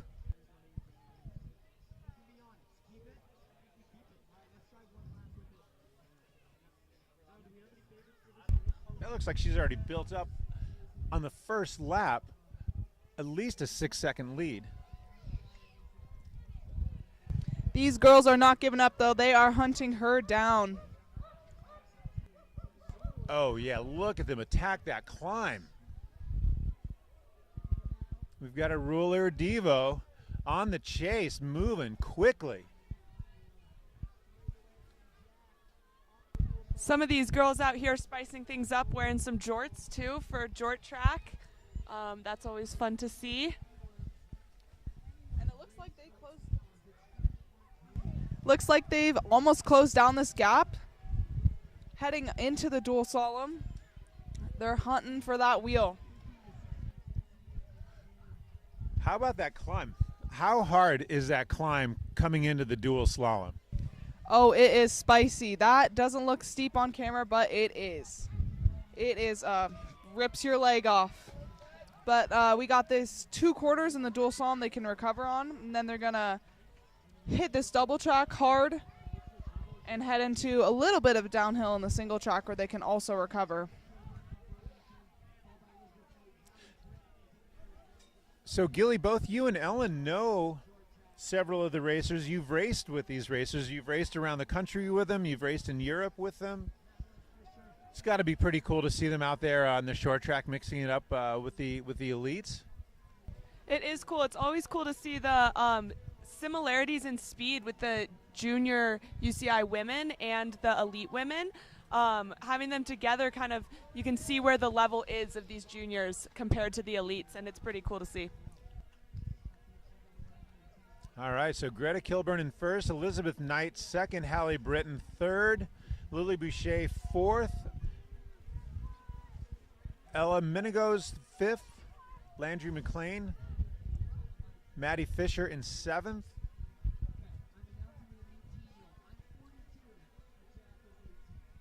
"20 minutes of racing today. We are just finishing up our second lap. And Greta Kilburn is still leading.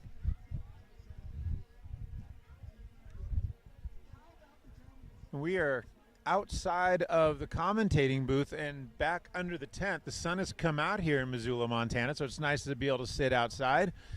And we have a much better view of the racers from out here on our commentating tent.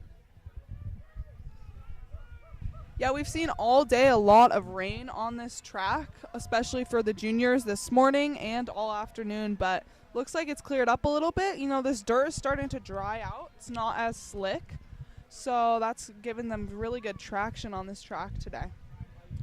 That's really something here with the dirt here in around Missoula is it can rain really hard, and the course will be really wet and slick for a little bit, but once the sun comes out, it drains and dries really quick, doesn't it? Yeah, it does, Alex. Especially here at Marshall, these trails are really good at draining water. The local glory section, the single track section towards the end of this lap, cuts in the trees. It will still probably have some slick roots, but other than that, this dual slalom's going to dry out pretty quick, and we're going to have this road in front of us coming through the pit zone has already dried up a lot as well. Not quite as much mud on these athletes, and so that will make for some faster racing for sure. And Greta Kilburn once again is opening up a gap as she goes through the finish area. 5 laps to go now. Greta Kilburn entering local glory, followed by Elizabeth Knight and Hallie Britton.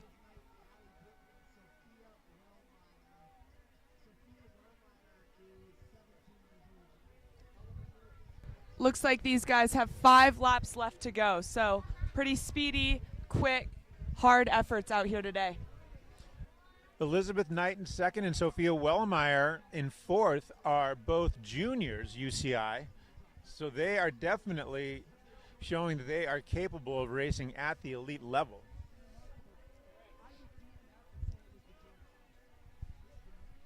If I recall correctly, the first time I remember hearing Greta Kilburn's name was at Cyclocross Nationals a couple of years ago in Connecticut. Does that sound familiar? Did you race against her there? I did. She was on the podium. Did she win? I don't remember. I don't think she won, but I think she was on the podium for sure. Yeah, she is forced to be reckoned with in cross and looks to be really strong on the mountain bike this season as well. She's all the way from Vermont and a skier as well. So definitely some good results to show for her strength throughout the years. That's right. I think she finished third at Cross Nationals because Kaya Musgrave won that year, and Samantha Scott, I believe, was second. Looks like Elizabeth Knight and Hallie Britton are trying to track down Greta here, working together, working up this climb. Greta is starting on the steep pitch up to the dual slalom. And we see a couple girls chasing. Okay, that looks like Hallie Britton, who has taken over the second position, followed very closely by Sophia Wellmeyer. and Wellmeyer taking over second position. Wow, this is turning into a really competitive event. They are driving so hard, looking to establish their own position, but also determined to chase down Greta Wilburn, who is just on an absolute tear.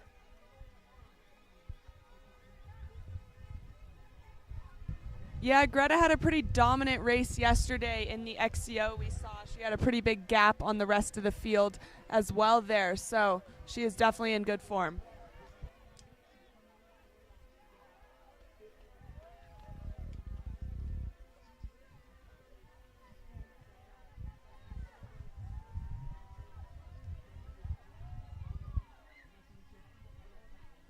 Looks like Sophia Wellmeyer is that girl in second now, chasing down Greta Kilburn.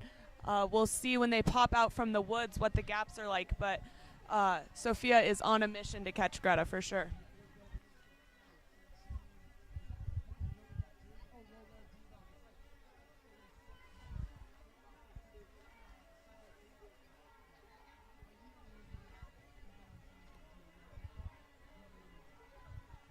This course really forces gaps to form. Such a challenging climb. Greta Wilburn coming out of local glory, out of the woods, out into the open meadow and heading towards the start line again. Ready to start one more lap.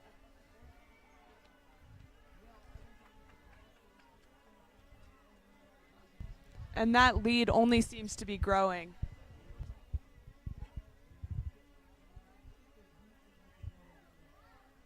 We don't see second place coming into our view yet. That gap is huge. Sophia Wellmeyer also opening up a gap to Helly Britton.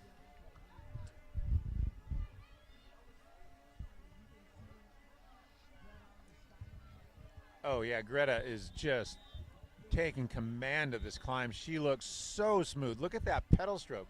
So much power that she's putting into that bike.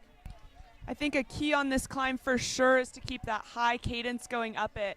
You can kind of get stuck in a low gear and just chug your way through it, and that is definitely how you can get to the top quicker for sure. Yeah, we see that exactly from Sophia Wellmeyer. Look at that cadence. She's, just like you said, keeping it really, really high, just like Helly Britton is. Best way to get to the top without tearing your legs apart.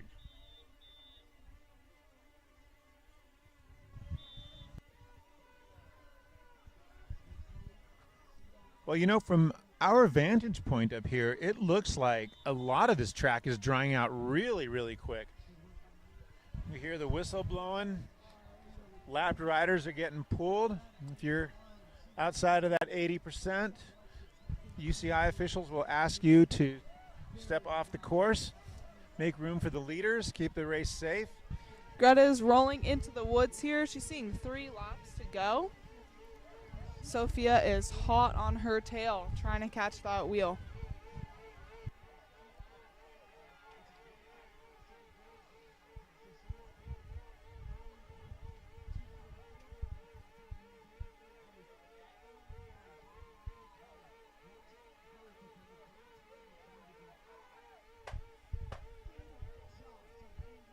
All right.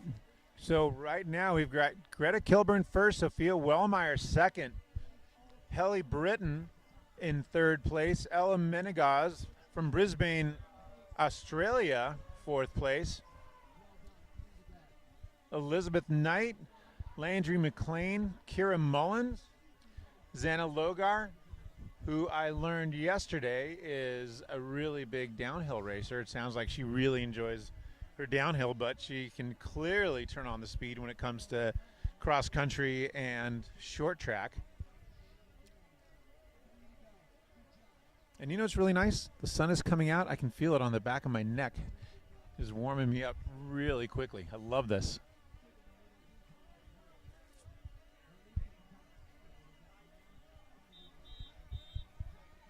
All right, we see Greta Kilburn already back on the climb up to the dual slalom, which means that there are going to be a lot of riders hearing the whistle.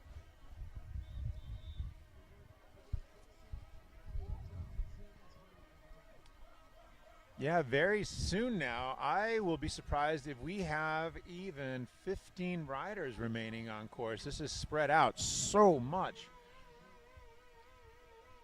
Yeah, this course tends to spread people out quite a bit. I think with this grueling climb, and then everyone's funneling into usually the rider's right side of the track on the dual slalom, and then funneling into the single track section on the local Glory Trail.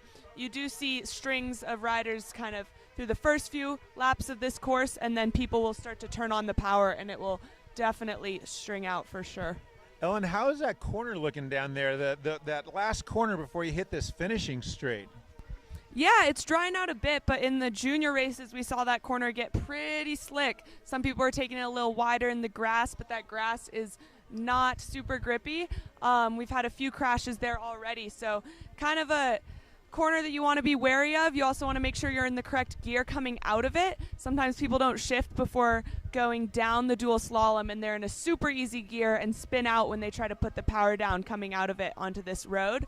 So it is definitely a tricky corner, one you have to be cautious of and have nailed down.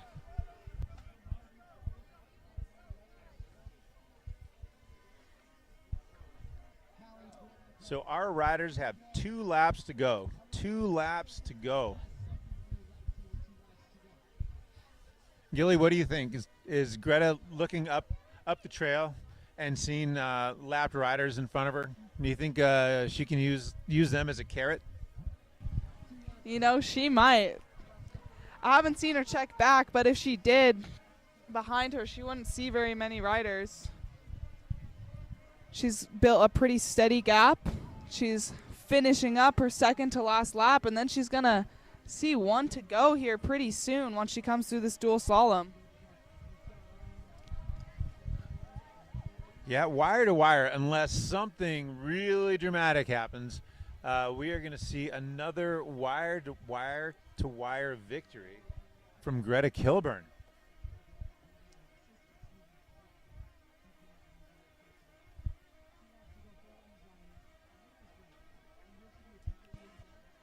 You know, from the commentating booth, kind of seems like 20 minutes goes by really fast. Oh, yeah. What about when you're racing? When you're racing, not quite as much. This course is pretty tough, and these riders they're smashing it, but it is not an easy 20 minutes. I guess that's like when you're doing your 3-minute intervals and you have 1 minute of recovery, that 3 minutes feels like an hour and 1 minute feels like 10 seconds. Luckily for Greta, she's about to see her bell lap. 1 to go. Coming down through the dual slalom. Sophia Wellmeyer is still riding really, really strong. We see her just at the top of the dual slalom, getting ready to drop in. She is riding really, really well. That gap is probably too large for her to overcome, but she's riding really strong. And there goes Greta Kilburn into local glory, into the trees for the last time. Yeah, we also see Hallie Britton in third as well, heading into the dual slalom. She's been having a really strong race here today.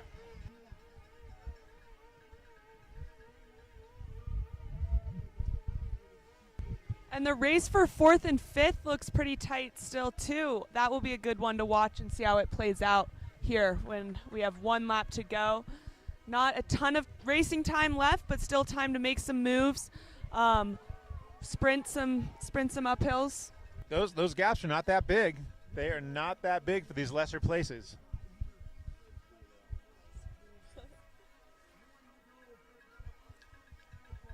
All right, the bell is ringing. They are looking to get as many spots as possible.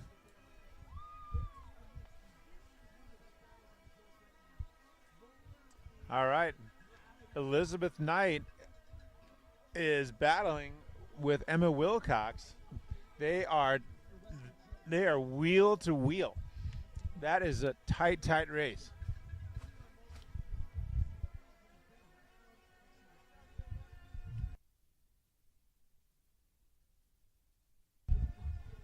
And there is Greta Kilburn once again heading up this climb for the final time. She'll be happy to not see this climb again for a little bit. It definitely destroys the legs. Yeah, but she continues to look strong. She looks like she could do this for another 4 or 5 laps. Out of the saddle and just driving.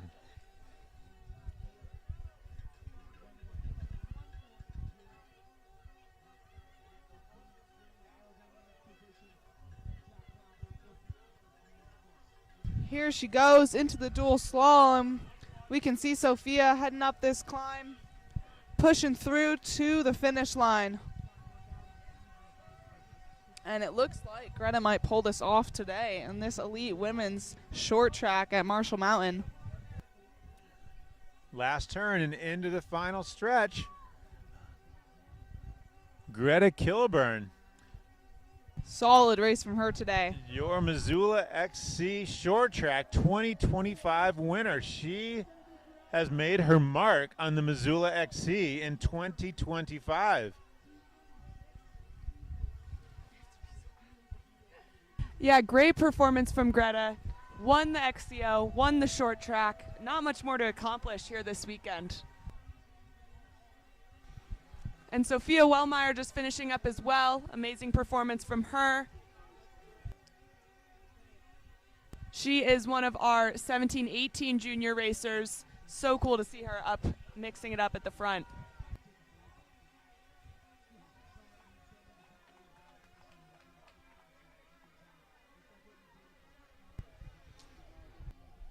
And it looks like in third place, we've got Hallie Britton from WE Development.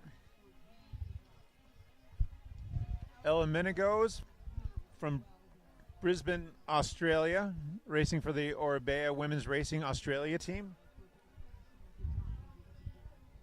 And Landry McLean wrapping up the top 5 here. Great race today. And Elizabeth Knight, I think she moved up a couple places from a few laps ago. Yeah, she was in a tight battle with Xana Logar there in the last few laps. Looked like she pulled away from her right at the end there.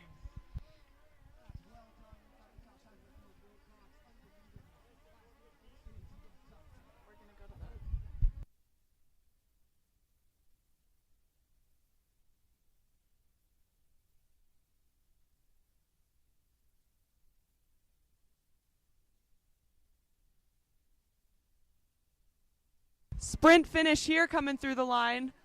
Those riders are going to be gassed.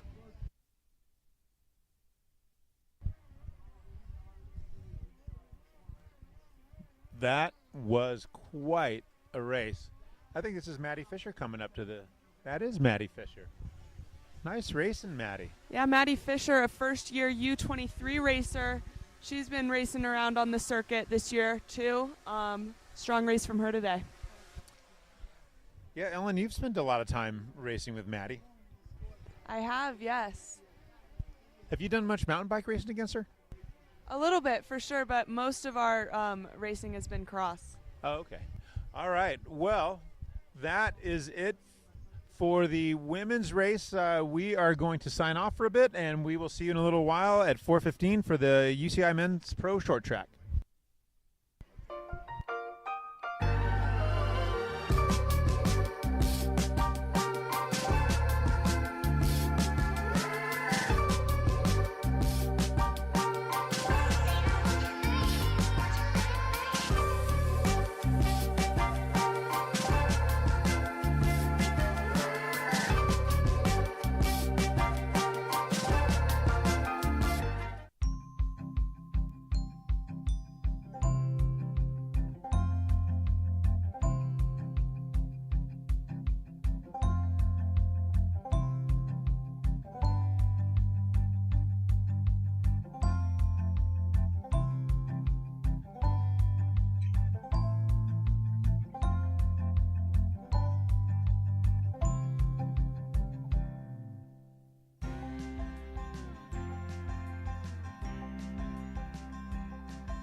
right, welcome back to Marshall Mountain here in Missoula,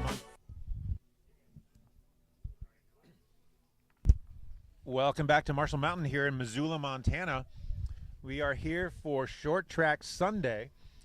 We will be watching the elite men, and also some of the elite UCI 17, 18-year-olds will be in this race.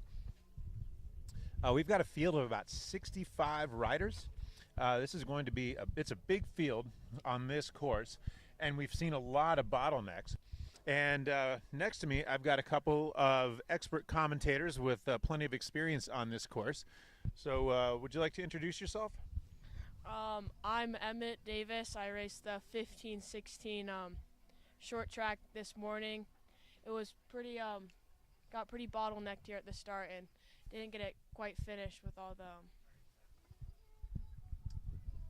I'm Jack Petty. I also raced the 15-16, and with all the tight parts on the track, it bottlenecked super hard immediately, and it was just from the get-go, it was tight and close racing all day. Excellent. Well, we will probably be talking about that a bit more as the race goes. We've got our racers lined up. Looks like they have gotten their instructions or are receiving their instructions. We've got about 1 more minute before the start. I saw a lot of these riders pre-riding the course. You can see the water going across the start section. So a lot of the trail apparently is still a bit wet. And these riders were pre-riding, imagine checking the conditions of the course, checking the grip, probably reconsidering their tire pressure, making sure that they've got everything just dialed.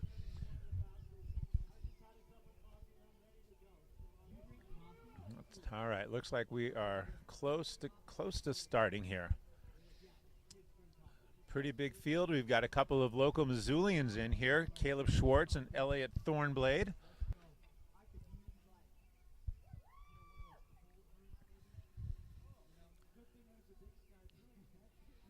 All right, the starts have been really aggressive in these races, fighting it to the front. Oh, and a missed pedal. That is a problem.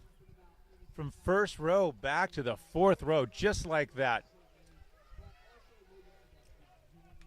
And a big start.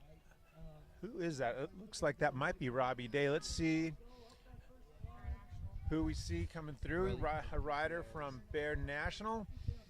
Up they go towards the dual slalom. That climb is really steep, and that's where we see the first bottleneck of the race when they are coming into the dual slalom. Yeah, when you get onto that, when you go around that right-hander, it gets tight in between the tape, and it's like you need to pick left or right line, and it gets real bottlenecked there. And is it worth taking the left line on the dual slalom just to get around some of the traffic? Yeah, it's probably about the same speed, honestly, but it's probably less congested in that part of the track. All right, going into local glory, I'm not sure who the riders were, but there was somebody was tussling with Caleb Schwartz. Caleb knows this course, and I think every year that I've seen him race it, he's a very, very aggressive racer, and it looked like somebody was not going to let him get around on lap 1. Oh, and we see somebody off the course going into local glory. It does get very tight there. And I think in your race earlier today, people were off their bikes, weren't they? Yeah, and in the woods, because there were so many people, it was almost at the back. It was like stand still. I think Gutierrez is leading for Bear National. All right. Here they come. Whoa, that was Caleb. That Caleb's kept it upright. That's the aggressive racing that we see from Caleb Schwartz. He is not afraid to rub some elbows there, and he's moved himself into 3rd with that move. All right, looks like we've got a rider from Gravity Academy leading this climb, followed by Durango Devo. Oh, wait. So is that Logan Sadesky from Canmore? All right, so our leaders, Logan Sadesky, Canmore, BC, and Austin Beard. And I think Gutierrez in third for Bear National. And you always know when it's Austin Beard because he has got to be the tallest rider in any field that he starts in.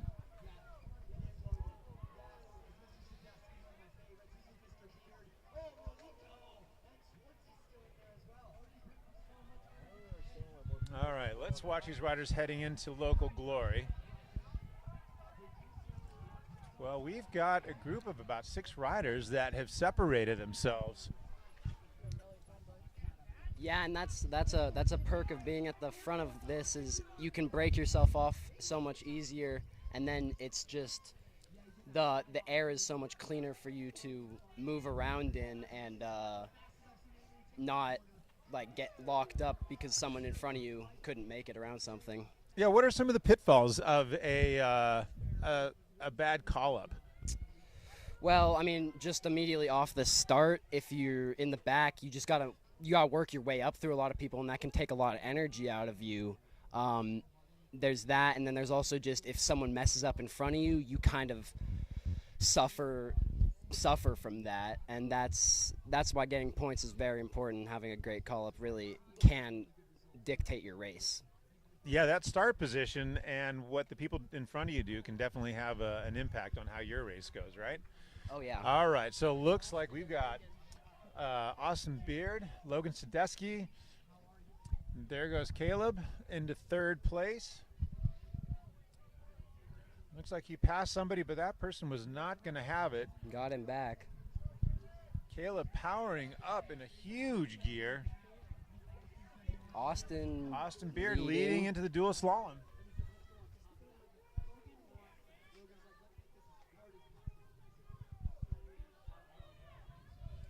Cam McCollum from Donovan Racing behind Caleb Schwartz. So we've got a lot of riders, single file, just moving.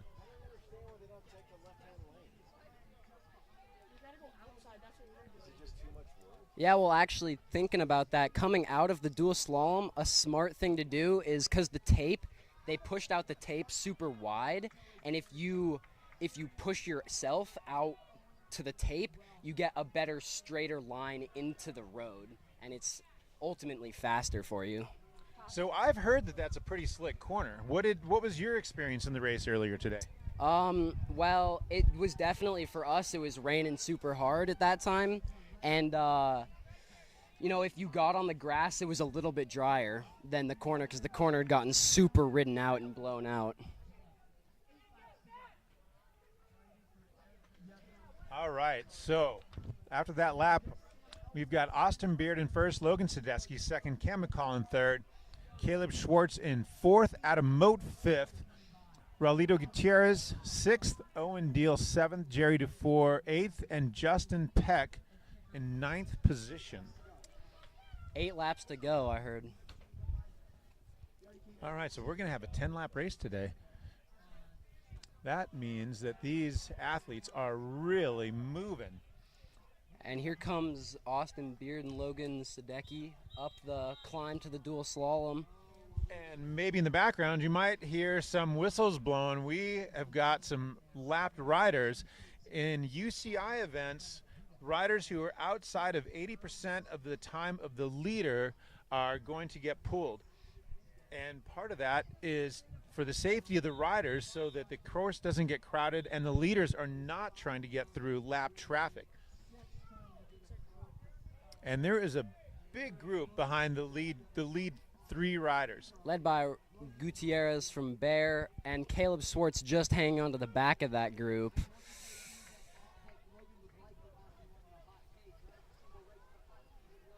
All right, Logan Sadesky keeping the pace up. He is keeping this pace really, really high. They are seeing 6 laps to go. Logan and Austin into the woods, followed by Cam McCollum from Charge Racing.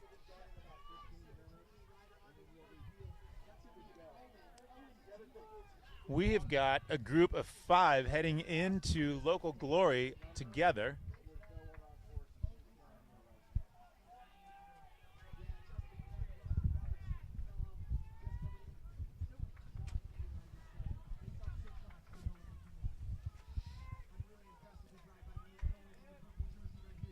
So this race, short, high speed, full intensity, you are at or above threshold the whole time. What do you do to prepare for this race before the start? What's your warm-up look like? Well, for shorter races like this, you definitely want to warm up for longer so that you can go into it super hot and then just keep that intensity up the whole time, because you do have to keep a really high intensity pace the entire time. So definitely you got to warm up harder and longer so that you can come into it going real hot and just firing.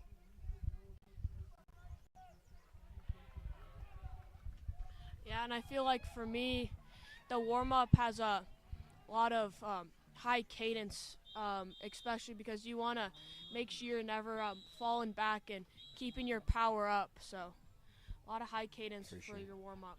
For sure. Well, we are just hearing the UCI officials whistle going constantly. There's a lot of riders being pulled out. There is about 65 riders at the start. I've got a feeling we will finish with maybe 15 on course, the pace of this course.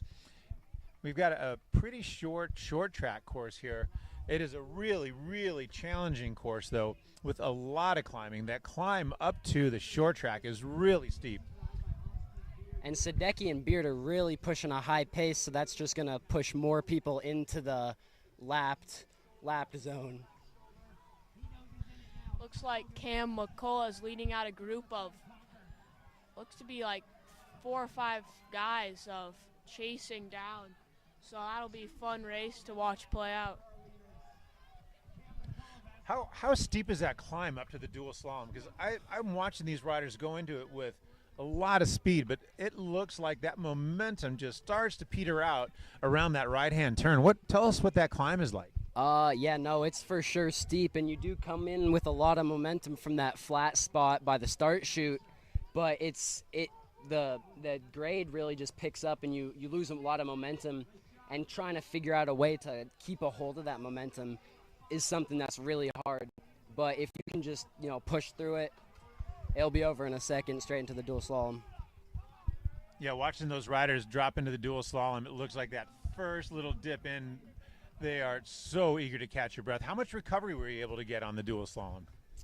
Really not that much, because it's just those 2 corners, but if you could, it's just anything you can get, anything you can take for recovery is great, because you're pushing such a high intensity during short track. So looking at our leaders, they are looking at each other, taking drinks. It looks like they backed off on their pace for just a little bit, taking the measure of each other, making sure that they stay hydrated, and probably taking on board a little bit of fuel.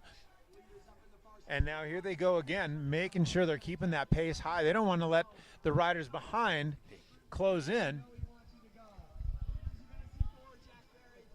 They are going to drop into the dual slalom, come into the start straight, and they will see 4 laps to go.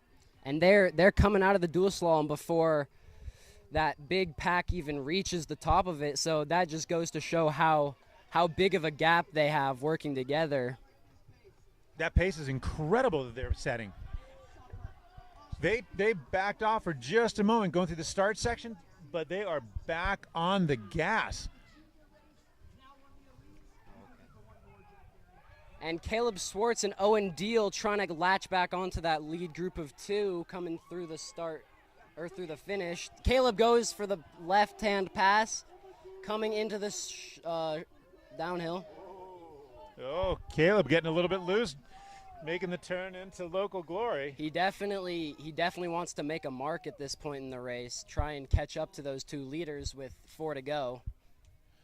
4 to go. It's not a lot of time, but it's enough that they can make a big difference in their own race and in their position. If he can keep that pace up, they are going to make a nice separation from the riders behind him and maybe solidify their position in 3rd and 4th. But it looks like it's going to be a battle for 3rd and 4th as it stands. I think so.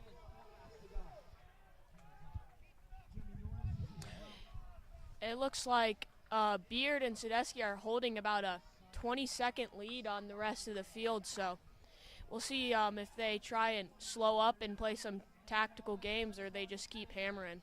And for a short track, 20 seconds, that's a big gap. That is a big gap. I feel like when you're at this point, you kind of just have to play almost team tactics with the guy you're with until second to last lap, just so that you're not alone the whole time and risking getting, caught down by someone. All right, do you think our two leaders are working together? I saw Austin Beard on the front through the start-finish area, and Logan Sadesky, I'm sure, was getting a nice little draft off of him.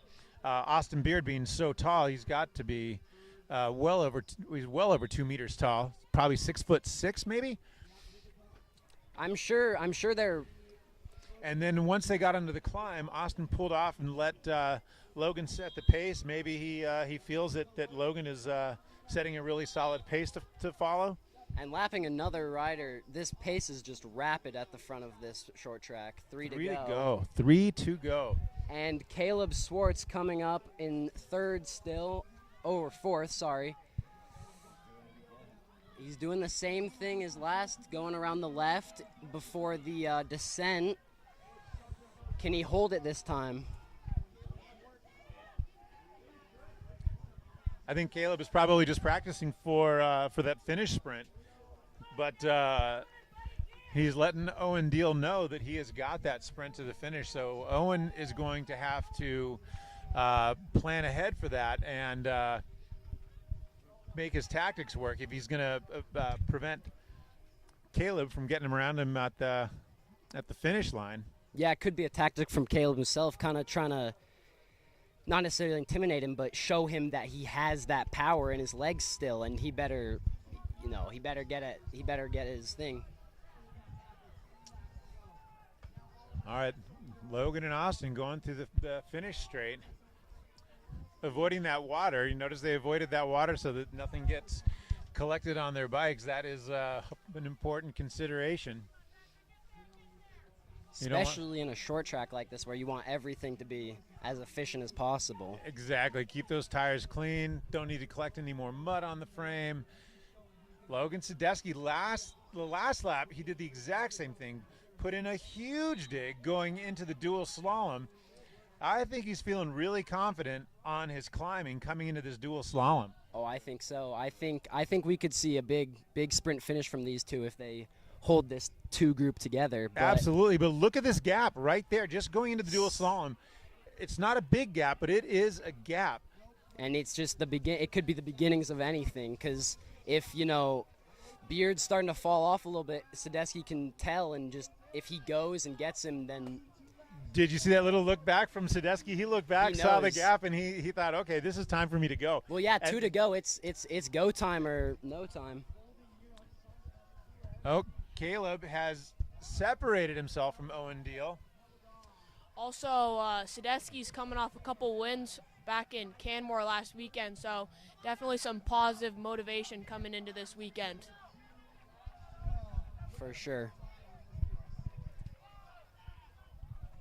Looks like Caleb and Deal kind of separating, and they still got like 10 seconds on the group behind them, which is starting to frack as well.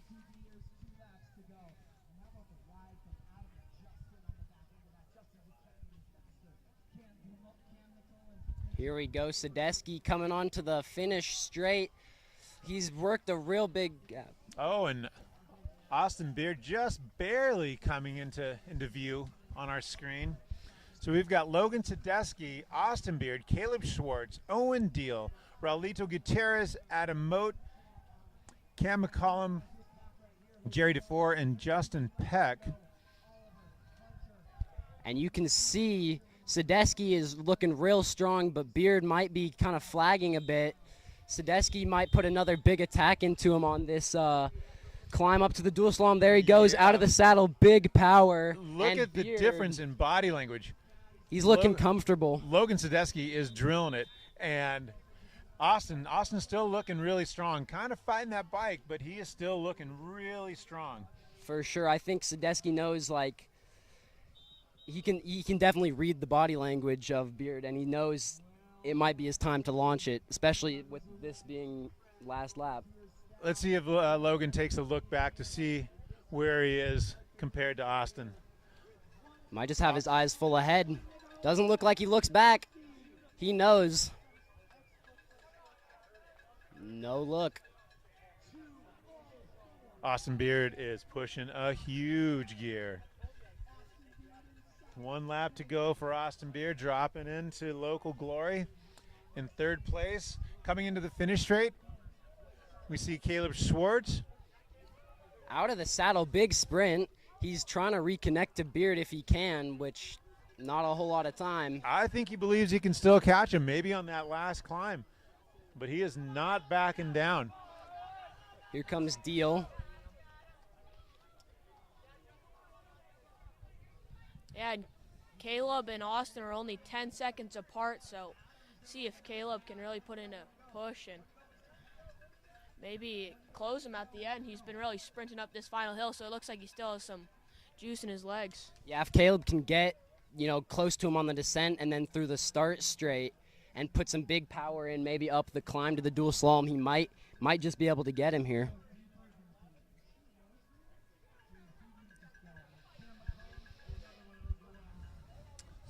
So I think I saw Rolito Gutierrez get around Owen Deal. So they switched positions. Adam Moat moved up a position. And Justin Peck is in 7th position. He's moved up quite a bit from where he came through at the beginning. And here we see Logan Sadesky, last time up to the dual slalom. He is still motoring. Yeah, even with that gap, he wants to have as much security in that gap as he can. Doesn't look like Caleb Schwartz could really reconnect to Beard, but he's putting an effort in. These riders are so tapped. Austin is just pedaling his way to the top, looking forward to that downhill. Caleb just wrestling with that bike, looking to get to the top. Oh, and we see Adam Moat is charging hard.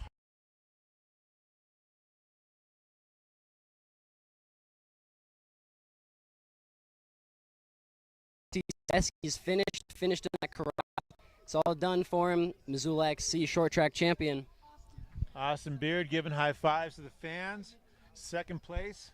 Looks like Peck's moving up even some more, maybe up into 5th place now. Oh, Justin Peck, what a great ride. And here comes Caleb Schwartz for 3rd, looking over his shoulder, finishing strong. Adam Moat, no time to back off because Justin Peck is right on him. He gets 5th it. place, and Owen Deal will be coming in here shortly for 6th place. Looks like Raulito Gutierrez will get a solid 7th place finish today. Good result from the Bear rider. Oh, and who's going to come? Who's going to round out the top 10? Back there, coming up the climb, I see Nate Knoll sitting in 10th place, but he's got riders on his wheel. He's got one rider in front of him. This is going to be a good finish. This is going to be a nice, big sprint finish for They're 10th place. They're all going to get there, and it's just whoever wants it the most. Yeah. Oh, here comes the sprint Here for we 10th go. place. 10th Who's place. gonna get This is it? going to get really, really tight. Is Nate going to be able to hold him off for 10th? Oh, and yes. just. What a finish. What a great finish.